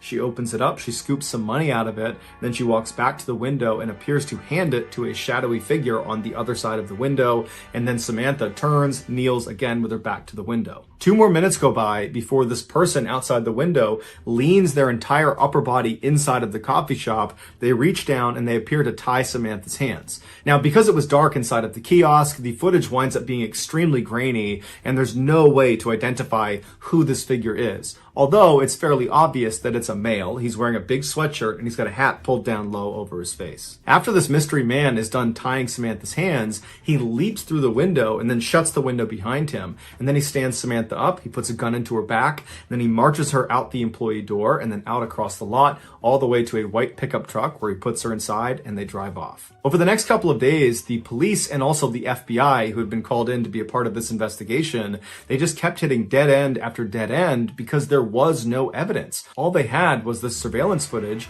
that was too grainy to tell who this guy was that took Samantha. Meanwhile, Samantha's father, James, had rallied the support of nearly all 300,000 people that lived in Anchorage to go out and look for his daughter. His efforts were so profound, it had attracted major news outlets across the country, and suddenly his daughter's story had grabbed national headlines everywhere. This led to strangers donating thousands of dollars to fund a reward for anybody that had information about Samantha's whereabouts. But despite this reward growing in size every single day, and the national news media becoming increasingly more interested in this case, no one came forward with useful information that led to developments in this case, and Samantha never got in touch with Dwayne or her father. Then on February 24th, so 3 weeks after Samantha's gone missing and no one's heard from her, Dwayne got a text message from Samantha's phone, and it was directing him to a particular sign inside of a nearby public park. And so Dwayne and James read this text, they shared it with the police department, and then they raced to this park and actually beat the police there by about 15 minutes. And so Dwayne and James, they walk through the gates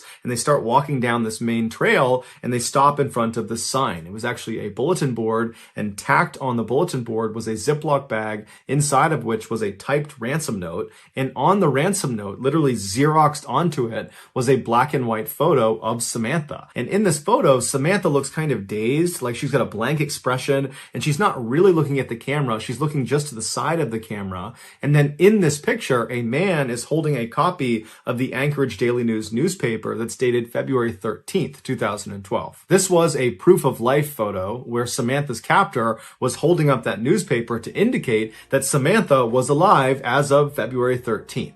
And so to everybody involved in this case, including Samantha's father, even though this is still not a good situation at all, it was kind of a relief to know that at least as of last week, Samantha was alive. As for the demands of this ransom note, James was told to deposit $30,000 into his daughter's account immediately, and if he did that, she would be released 6 months later. As advised by the FBI, James deposited a portion of the ransom money into his daughter's account, and then the FBI just waited and watched, because they knew if anyone tried to withdraw money from that account, they could track where the card was. A few days later, 3 separate withdrawals were made within Anchorage, but each time the FBI got a notification about one of these withdrawals, they would rush to the scene, and whoever it was that had tried to make this withdrawal was long gone. When they pulled the security footage from these 3 different ATMs, the person that was making these withdrawals was a man wearing a ski mask and big sunglasses, so they had no way to identify him. After these withdrawals, the account went silent for over a week,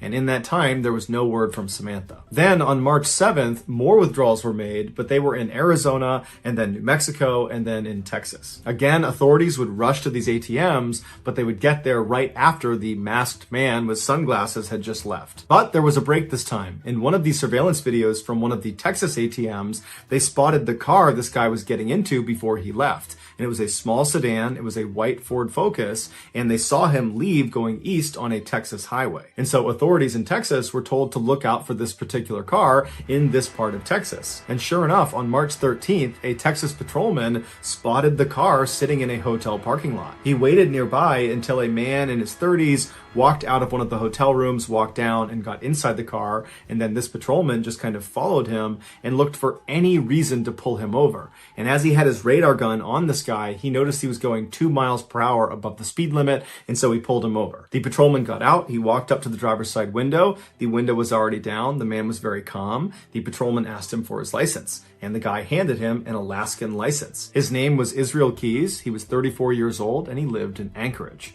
The patrolman knew this was the guy. He called in backup, and before long they were searching Keys' car, and in the trunk they found a ski mask along with other clothes that matched the description of the guy who was making withdrawals from these different ATMs. They also found a gun, as well as Samantha's cell phone and debit card. After Keys was arrested and was brought into custody, he denied having any involvement with Samantha's disappearance. But after being presented with the overwhelming evidence that suggested otherwise, he caved and said yes, he would tell them the full story of what happened to Samantha, but they had to get him an Americano coffee, a peanut butter Snickers, and a cigar. Once he had said items, he began to speak.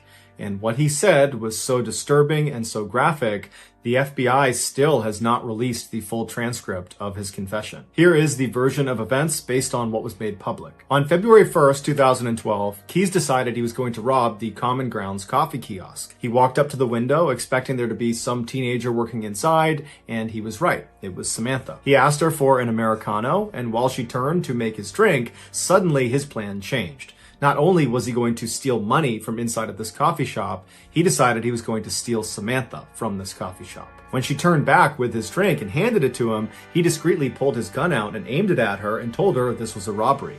That's when she backed up and put her hands up, and then she turned around, he tied her hands, he jumped back inside, and then he said after he shut the window, he jammed napkins inside of her mouth so she couldn't make any sound, and then he marched her out the door, outside, into his car, and they took off. Once they were in the vehicle, he pulled the napkins out of her mouth, and he told her if she tried to escape, or if she tried to flag anybody down, that he would just kill her. And so he said she was very obedient, she was obviously very scared, but she was trying to do her best to stay composed. At some point, Keys reached over and took her phone and sent that text message to her boyfriend informing him that she was going to be spending a couple of days with friends and that he should tell her father. And then Keys told Samantha he was going to be holding her hostage and trying to extract some ransom money. Samantha told Keys that her family was very poor and that he wouldn't get much money out of them. To which Keys said, "Don't worry about it. I know they'll raise money and they'll come up with it somehow."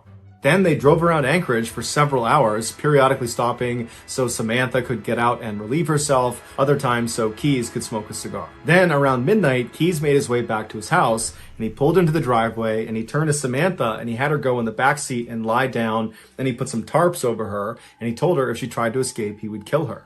And then Keys got out and he walked inside of his house where his 10-year-old daughter and his girlfriend were fast asleep. And in just a few hours, Keys and his daughter were scheduled to go to New Orleans for a 2-week-long luxury cruise. Keys left his house and went back to his car. He put a blindfold on Samantha and then led her down the driveway to his shed. Once inside, he sat her down on an upturned bucket in the back of the shed, and then he put a rope around her neck and he anchored each end of the rope to the wall so she was pinned to the wall. Then Keys turned his radio all the way up to make sure it masked any noise she might make, even though he reminded her repeatedly that if she made any noise, he would just kill her, and by and large, she was very obedient. And then he gave her a couple of cigarettes to smoke and told her it was going to be just fine, to just chill out, that he was going to get the ransom money from their family, and then as soon as that was done, he would let her go. He turned on some space heaters to keep the space warm, and then he left and locked the door. He walked back into his house and double-checked that his daughter and his girlfriend were still asleep. They were. Afterwards, he started drinking some wine and relaxing, and then after a little while, he got a cup of water and he went back out to the shed. He went inside and he gave the water to Samantha, and he said Samantha was very composed. She was obviously frightened, but she asked him, "Did you speak to my father? Did you figure out the ransom situation?" And Keys told her that, "Yes, I talked to your father. Everything's working out fine. He's going to raise the money. We're going to get you out of here. Everything's going exactly to plan." After that, he walked up to Samantha and he unscrewed the 2 anchors that were holding that rope up against her throat. And then he cut the zip ties on her wrist, allowing her to relax and sit forward and just kind of be at ease for a second. And it was very obvious that Samantha was relieved. Her nightmare was about to be over. But then seconds later, Keys grabbed her really aggressively and tied her up all over again, this time much more thoroughly and much more tightly. It had been a cruel trick. When he cut her handcuffs and undid her necktie, he just wanted to see what she would do if she thought she was being let go. when in reality, he was never going to let her go. There was no ransom. He had not spoken to her father. It was all a big lie. Keyes told investigators that as he was tying her up for that second time, he looked at her face and she had this look of total resignation. He said she knew what was about to happen to her. After Keyes tied her up, he left the shed and locked it behind him. He went inside to check one more time to make sure his 10-year-old daughter and his girlfriend were still asleep. When they were, he went back to the shed, he opened it up, he went inside, and this time when he stepped inside, it smelled like urine and sweat, and he looked down at Samantha and she was terrified. He walked up to her and he began to assault her, and then after he was done, he was standing over her getting his clothes back on, and Samantha very stoically looks up at him and says, "Are you going to kill me?" And he says, "Yes, I am." As he put on his leather gloves, she tried to talk him out of it, but he said there was no other way. Keyes would tell investigators that he was very impressed with Samantha's bravery. Shortly before 4 a.m., Keyes drove a knife into Samantha's back before choking her until she stopped moving. He told investigators that she never made a sound. After she was dead, Keyes left the shed and locked it behind him. He went into his house, he took a shower. Afterwards, he woke up his daughter and told her to start getting ready because they were leaving soon for the airport. While his daughter was getting ready, Keyes went back out to the shed, he went inside, he rolled Samantha's body up in a tarp and pushed her towards the back. He unplugged the space heaters, turned off the lights, turned off the music, and then double locked the shed and went back inside the house to make his daughter breakfast. At 5 a.m., a cab showed up at the house and Keyes and his daughter hopped inside and they made their way to the airport and then on to New Orleans, where they went on their 2-week-long vacation. After they got back, Keyes went inside of his shed, he unrolled Samantha from her tarp, and by his account, she still looked fairly lively, and so he dressed her in some new clothes, he put lots of makeup on her face, he braided her hair, and then he stitched her eyelids open so it gave the impression she was alive and alert, and then he held up a copy of the Anchorage Daily News next to her, and then took several photos, creating that proof of life photo for the ransom note. If you want to see this photo, you can Google it, but that's up to you. After he took these pictures, he chopped her body up into pieces and then disposed of her in a nearby frozen lake. It would turn out Samantha was not Israel Keyes' first victim.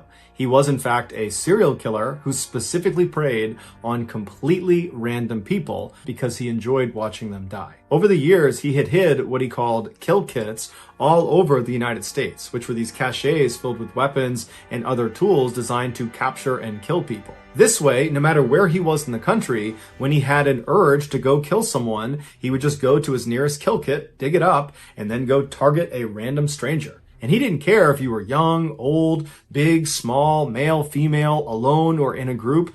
Everyone was a target of opportunity. Keyes told investigators that as soon as he saw Samantha inside of that coffee kiosk, instantly he knew he was going to kill her. Everything about the ransom, the robbery, all of it was just a lie to keep her in line, to give her some hope that she might get out of this alive. When in reality, the second she walked outside of the doors of that kiosk, she was dead. Keyes admitted to killing Samantha as well as an older couple up in Vermont, but he would take his own life in a jail cell in December of 2012 before he named any of his other victims. And so to this day, we have no idea how many people he killed. The best guess is 11 based on a drawing he made in his jail cell, but that's just a guess.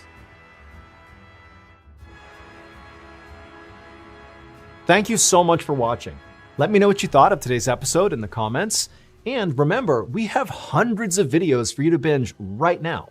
But if you're looking for a recommendation from me of that one video that's worth your time, well, it's this one right here. So give it a watch. All right, until next time, see ya. On June 20th, 2004, a restaurant manager stood at the host stand of a seafood spot in Orange County, California. It was the dinner rush, and he was on takeout duty. So when a fairly frantic customer came in asking about their to-go order, the manager quickly hurried off to grab it. He found the order and he carried it back, and as he rang this customer up, he could tell this customer was in a huge hurry. They kept looking over their shoulder and tapping their fingers on the counter, and after everything was done, the customer basically took the food and literally ran out. Now, the manager definitely thought this customer was acting really strange. He had never seen anybody sprint out of the restaurant before. But quickly, he got distracted with another order and kind of forgot about the whole thing. That is, until a few days later when police showed up, asking the manager to tell them everything they could remember about that strange customer. But before we get into today's story, if you're a fan of the strange, dark, and mysterious delivered in story format, then you've come to the right place because that's all we do, and we upload 2, 3, even 4 times a week. So, if that's of interest to you, the next time the like button has a blinding headache, offer them some aspirin. But don't tell them it's actually just a very strong laxative. Also, please subscribe to our channel and turn on all notifications so you don't miss any of our weekly uploads. Okay, let's get into today's story.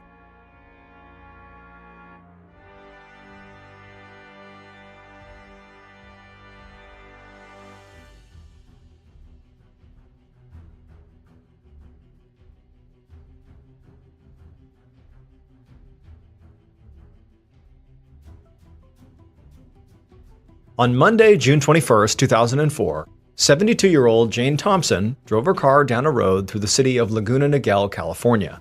She was on her way home from a weekend trip to Los Angeles, which was about 50 miles north of Laguna Niguel. And because LA was so chaotic and full of activity and constant stimulation, Jane actually really appreciated this commute back home, this 50-mile drive. It was a time to be by herself and sort of decompress from being in the city. So Jane used to live in Los Angeles, where she had worked for decades in the film industry. But she had retired and moved to Laguna Niguel 7 years earlier. And this move had been like a total lifestyle change for Jane, because her career in LA had been fast-paced and exciting. She'd been an assistant to some really important people in Hollywood, and then also she was an award-winning producer, and then a decorator for various Hollywood celebrities. It was sort of very glamorous what she was doing. So even though Jane was generally a pretty quiet person who appreciated her alone time, like driving in the car right now, it still had actually been really hard to completely transition to the slow pace of life outside the glitz and glamour of Hollywood, especially because her girlfriend, Marion Reese, still lived in LA. Jane had known Marion for decades at this point. They'd started out as coworkers because Marion owned a production company and Jane had produced a lot of projects for her.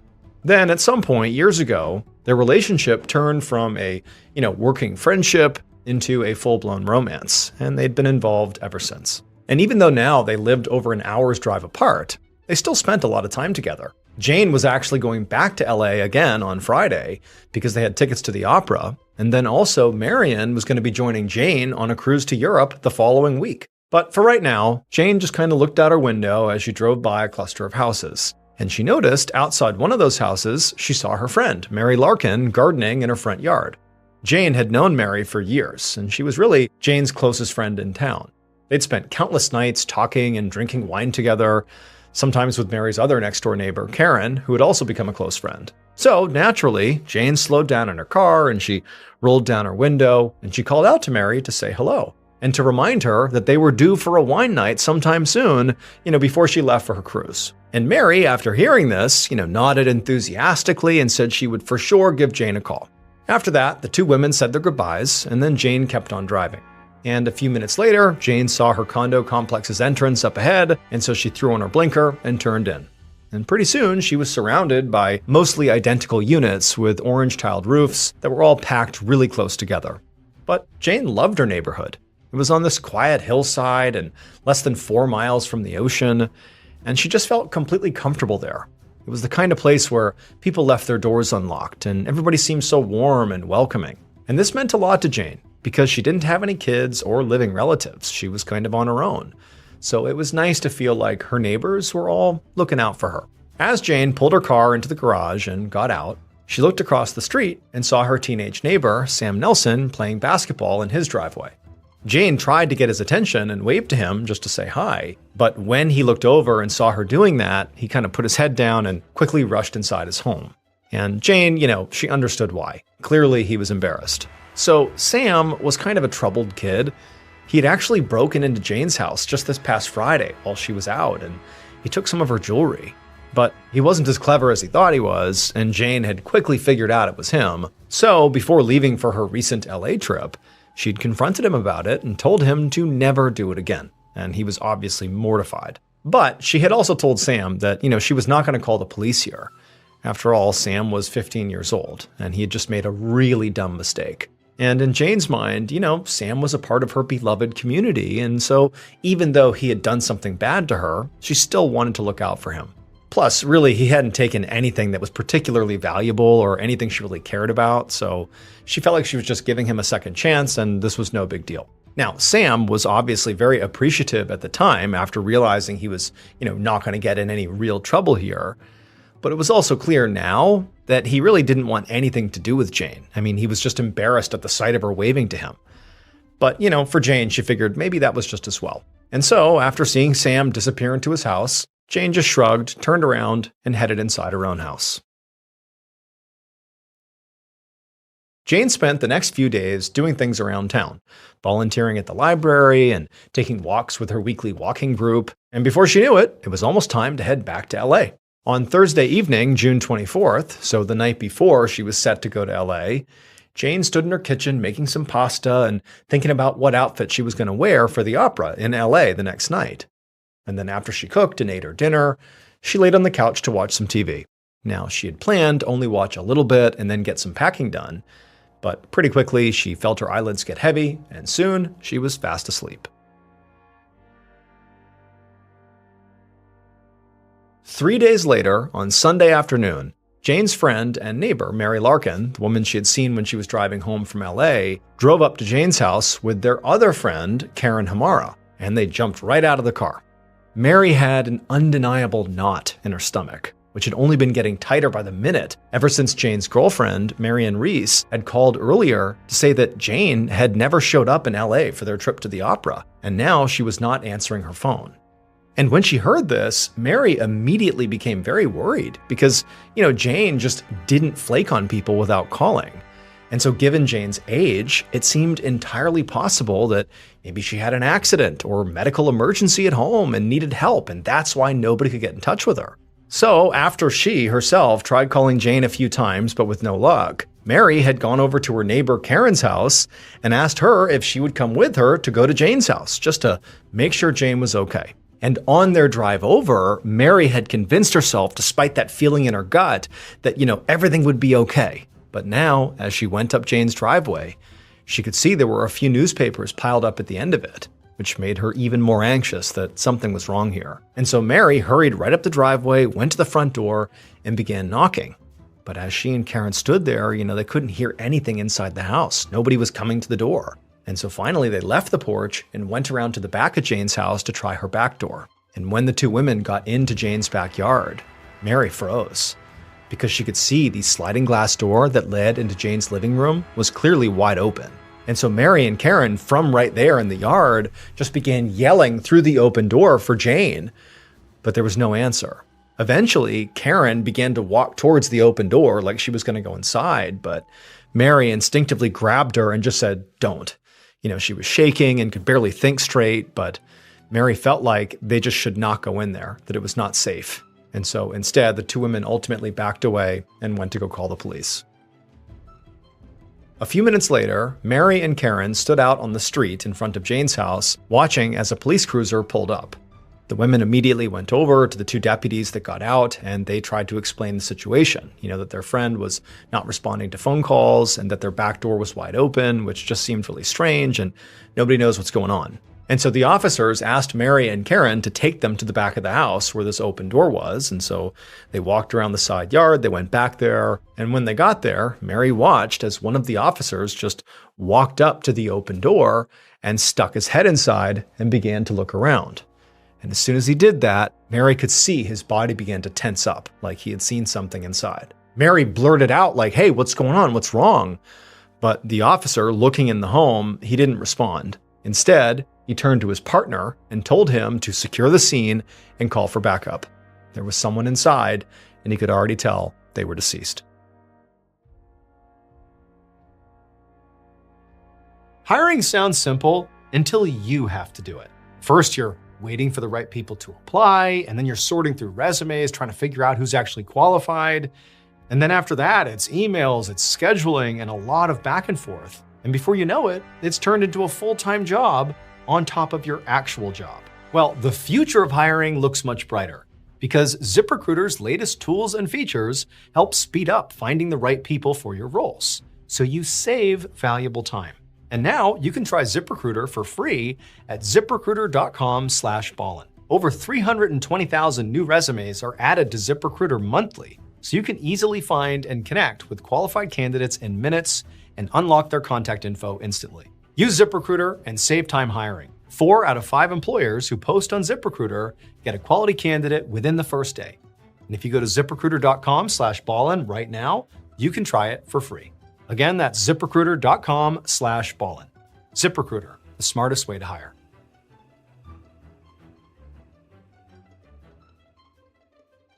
Just about an hour later, at around 6 p.m. on June 27, 2004, Detective Daniel Salcedo stopped his cruiser in front of a condo in Laguna Niguel, California. Dispatch hadn't told him much, just that an older woman had been found dead in her condo. When Salcedo got out of his car, he could see that there was police tape all over the condo's front door and the driveway. And just inside the perimeter, there was an officer speaking to 2 women who were crying and seemed very visibly upset. Dozens of other officers and crime scene technicians were also scattered around the area collecting evidence. And one deputy saw Salcedo and hurried over to give him an update. So the deceased woman had been identified as the owner of the condo, 72-year-old Jane Thompson. And at first glance, it very much appeared like she had been attacked. She had been murdered. Her 2 friends, the 2 women who were very upset talking to police, had called the police for a wellness check, and the officers who responded had found Jane lying in the living room. They'd been able to get through her sliding back door because the door was already open. Salcedo glanced back over at the 2 women in the driveway who were still talking to the police, and Salcedo told the deputy to make sure they stuck around because after he took a look inside, he wanted to speak to them as well. As the deputy hurried off to do what he was told, Salcedo walked around to the back of the house. And when he got there, he saw that not only was the sliding door open, but there really weren't any signs of forced entry around it, which could mean that it had been left unlocked, or that maybe Jane knew her attacker and let them in. And so Salcedo stepped inside the condo. And right away, he saw there were all these technicians all over the place working hard to gather evidence and process the scene.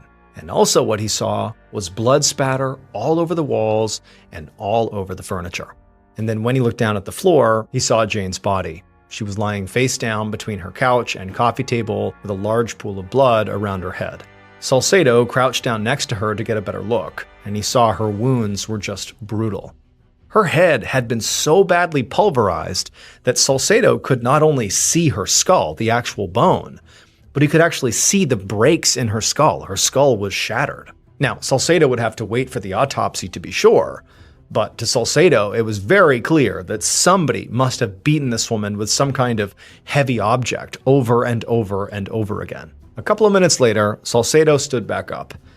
Based on the extent of Jane's wounds, it seemed pretty obvious to him that this was a frenzied, rage-filled attack, and that it likely had happened really quickly, or maybe, the attack happened in such a way that Jane was completely caught off guard. Because aside from the awful trauma to Jane's head, Jane didn't appear to have really any other wounds. So it didn't seem like she tried to fight back or defend herself.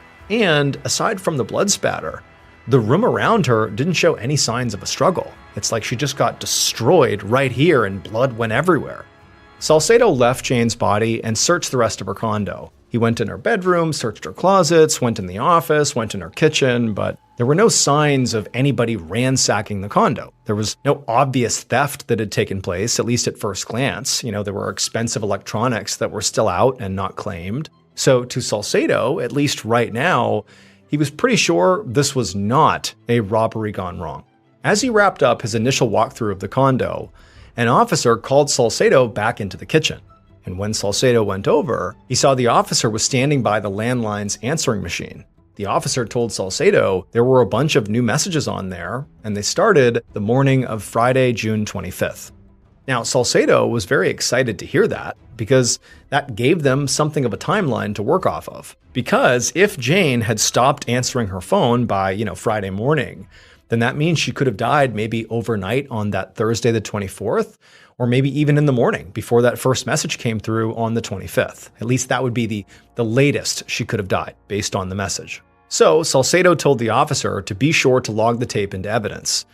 Then Salcedo went back to the living room where Jane's body was and all the texts were, and he just stood there with his arms crossed, thinking about, what's he going to do next? Considering the attack had all the signs of being highly emotional, Salcedo felt confident that Jane's killer was someone who knew her and was deeply angry with her. So the first people he wanted to speak to were those that Jane was closest to, like family, friends, or maybe even romantic partners. Jane appeared to live alone, so he hoped other people in the neighborhood, or maybe those two women who called the police, could tell him more about Jane's personal life, her relationships, and give him a place to start.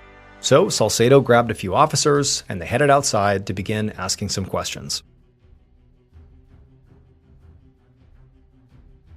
When he got outside, Salcedo could see there was now an audience of people, a crowd of, who Salcedo assumed were residents of this complex that were gathered at the edge of the police perimeter. And Salcedo understood why. Brutal homicides like this one rarely happened in this area, if ever. There was probably going to be a lot of panic and rumors in this community because of it. And based on the literal layout of this complex, the fact that all these condos are basically on top of each other, he knew that, those rumors would likely spread really quickly.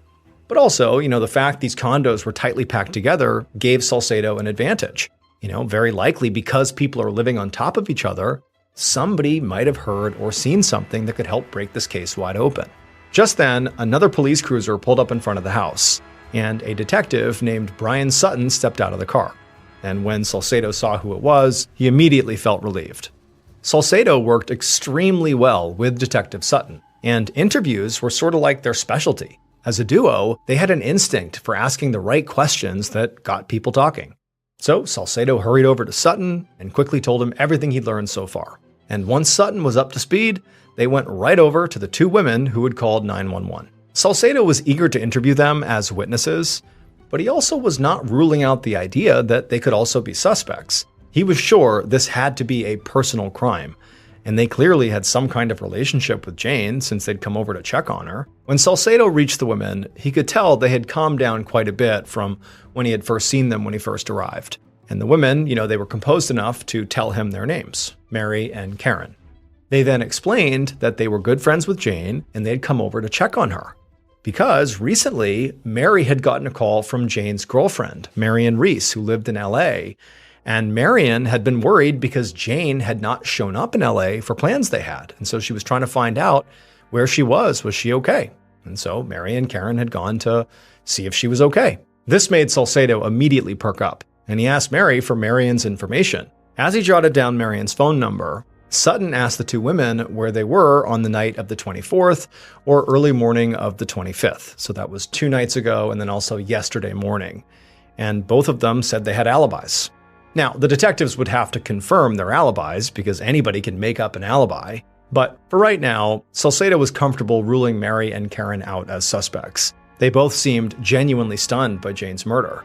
And while it did seem like they were good friends with Jane, he wasn't sure they had the kind of intense closeness that might have led to such a vicious attack. So he told the two women they could go home. And then Salcedo nodded to Sutton, and the two of them left the women and headed towards the crowd of neighbors to ask some more questions.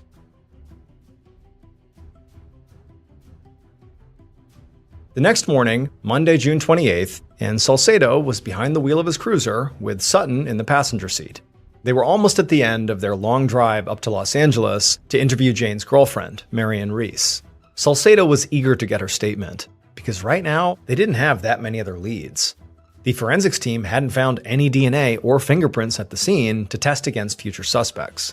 And the canvas of Jane's condo complex the night before really hadn't yielded much either. They'd learned that no one had seen Jane since Thursday, which backed up the timeline they'd already gotten from the answering machine.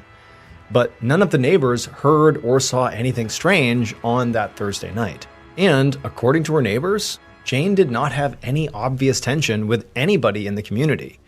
She generally kept to herself, but was really well liked by everyone who met her. But Salcedo, again, from what he had just seen at the crime scene, felt sure that someone out there had to have had a problem with Jane.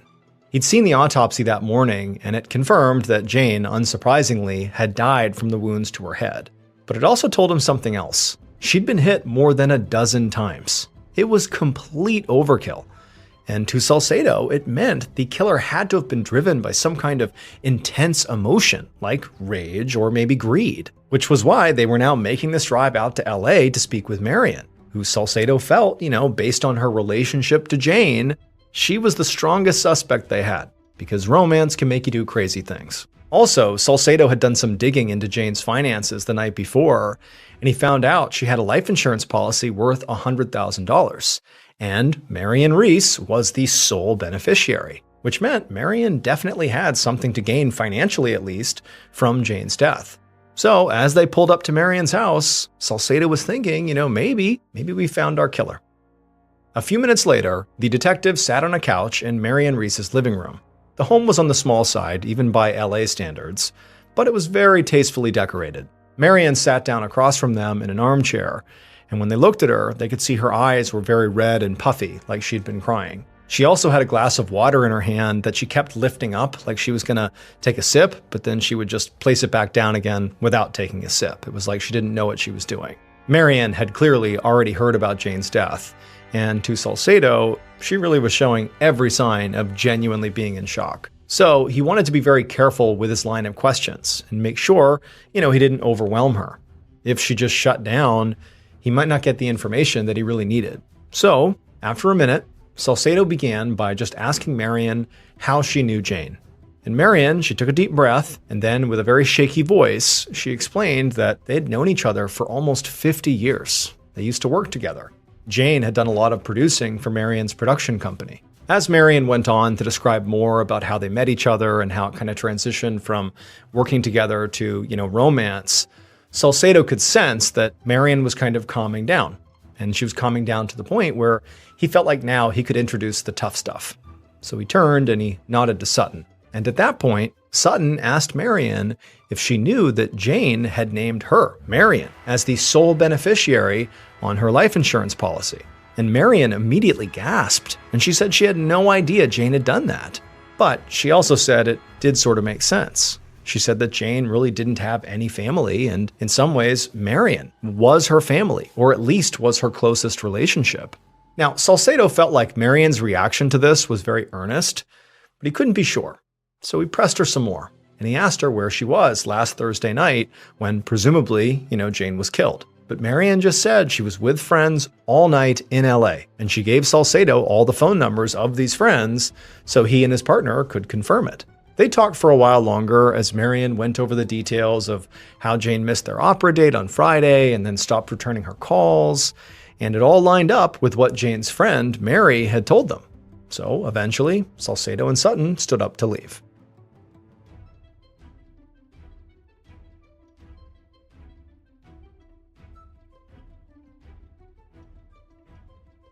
Over an hour later, Detective Salcedo and Sutton were back in Laguna Niguel, California, and they parked their cruiser in front of Jane's condo.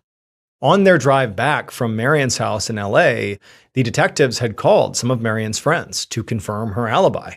And they all confirmed that on the night Jane was killed, they were with her and she was in LA. And so now Salcedo had to admit that Marion was looking less and less like a suspect. So now the detectives were back at Jane's condo to look into another working theory about what might have happened here. Maybe Jane's murder was a hate crime. So remember, this was back in 2004 when being a homosexual was just not as widely accepted as it is today. And so their theory was, maybe one of Jane's neighbors had seen Marion, Jane's girlfriend, visiting, or maybe heard about their relationship and they didn't like it, and so they lashed out. And then also strengthening the idea that, one of the neighbors could have done this was the fact that it was sort of common knowledge in this neighborhood that most people left their doors unlocked. And so it sort of strengthened the idea that maybe a neighbor did this, maybe because of their hate towards Jane and her way of life. However, Sutton and Salcedo knew that actually investigating this theory was going to be extremely challenging. There were 144 houses in the complex, and so conducting a thorough investigation of every resident of all those houses was just going to take a lot of time. But they didn't have any other options, so the detectives got to work, and they went to the first house next to Jane's and knocked. A few hours later, Salcedo and Sutton returned to the Orange County Sheriff's Department. They had spent most of the afternoon talking to people who lived in Jane's condo complex. And while they hadn't talked to everyone, they already had to admit that their hate crime theory was looking sort of like a wash. Most people didn't even know Jane was in a relationship at all, since her girlfriend, Marion, lived in a different city, so they didn't see her. And also, there was just nothing anybody in the neighborhood said that made the detectives think that Jane was being targeted really for any reason. But a few people had mentioned that recently there had been some burglaries in the complex, which was completely unheard of in a place like Laguna Niguel. Still, there was a huge difference between somebody breaking in and stealing some stuff and breaking in and bludgeoning someone to death. But it was a lead. And that's what Salcedo was thinking about as he and Sutton walked towards their desks. But before they got there, Salcedo had this epiphany. And he just stopped in his tracks and he turned to Sutton and said, "Turn around. We have to go back to the evidence room. I think everything we need to solve this case might be in the building with them right now."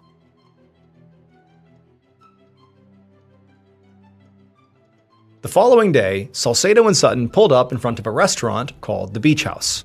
The previous afternoon, Salcedo had suggested that he and Sutton go back to the evidence room and listen to Jane's answering machine tapes. Now, to be clear, they had already listened to the tapes before, but none of the messages had seemed particularly important. But now, based on what they'd learned over the course of their investigation, they realized that those messages actually told them a lot. And so Salcedo and Sutton had spent hours re-listening to the tapes and gathering even more evidence to confirm what was on it. And even though they were pretty sure all this evidence they were getting told them who killed Jane, they still needed one more piece to fall into place. Now they had a book of photos with them, and they knew for a fact that one of these photographs was of their killer. And they just needed somebody in this restaurant to verify it. So as soon as they got inside, they found the manager and explained why they were there. And then they asked him, "Hey, would you mind looking at these photos to see if you recognize anyone?" The manager looked a bit alarmed, but he ultimately agreed and said he would. So they went into the back room, they opened up their book of photos, and the manager looked, and pretty much immediately he pointed to one picture. And when Salcedo saw the person the manager was pointing to, he knew they'd cracked the case. Based on forensic evidence and also a confession, here is what investigators believe happened to Jane Thompson in the early morning hours of June 25th, 2004.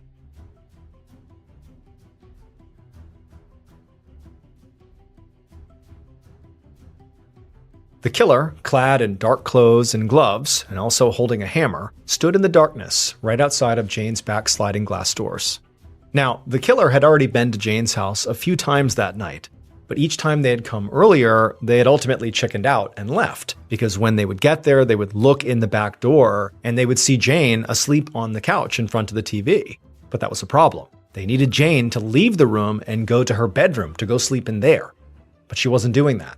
But this time, as they stood outside the glass doors, they knew they had to go in there or they would never get what they wanted from Jane, even if she was right there on the couch. So the killer took a deep breath and then reached forward and tried to open the back door. And it slid right open, just as they expected. It was unlocked. Once it was open, the killer very carefully, very quietly, stepped inside and made their way over to the couch where Jane was. They wanted to check to make sure Jane was still asleep. But as the killer is hovering over Jane, looking down at her, she's on her back on the couch, the killer practically fainted when Jane opened her eyes and looked right at them.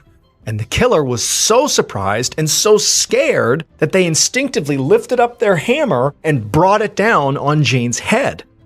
And when the killer finally stopped and kind of calmed down for a second, they just stared at Jane's destroyed body in total shock. Then they backed away and realized the hammer, the murder weapon, was dripping blood everywhere. So they grabbed the head of the hammer with their gloved hand to kind of stop it from dripping, and then ran right back out the sliding door. The killer hurried across the street outside, tossing the hammer into the trash as they went. And when they finally got to their home, they stripped off their clothes, balled them up, and then tried to decide where to hide them. And as they thought about that, they looked out their bedroom window at the house across the street, where they'd just killed the one person who had given them a second chance. It would turn out Jane was murdered by a child, her 15-year-old neighbor, Sam Nelson. Sam had actually broken into Jane's house more than once. He'd broken in repeatedly and stolen a lot of things from her, including her credit cards. That was what the phone messages had been about. Jane's credit card company had called her back after she had reported a series of fraudulent charges. And one of those charges was at that restaurant that the investigators visited with the photo lineup. And the manager, when he looked at the photos, recognized Sam, because Sam had been in there recently. The reason Sam was stealing from Jane, and also from other people in the neighborhood, was ultimately just because he was trying to keep up with his appearance. He used these stolen credit cards and money to buy food and items that would, in his mind, impress his wealthy classmates. On the night of Jane's murder, Sam did not go in there with the intention of killing her. He went in there with the intention of robbing her. But for whatever reason, when, she opened her eyes and saw him, he sort of panicked, hit her once with a hammer, the blood went in his mouth, his mind went blank, and then suddenly he's beating her to death. Sam was arrested and eventually sentenced to 25 years to life in prison for Jane's murder and also for multiple counts of burglary. His earliest eligible release date is in 2027.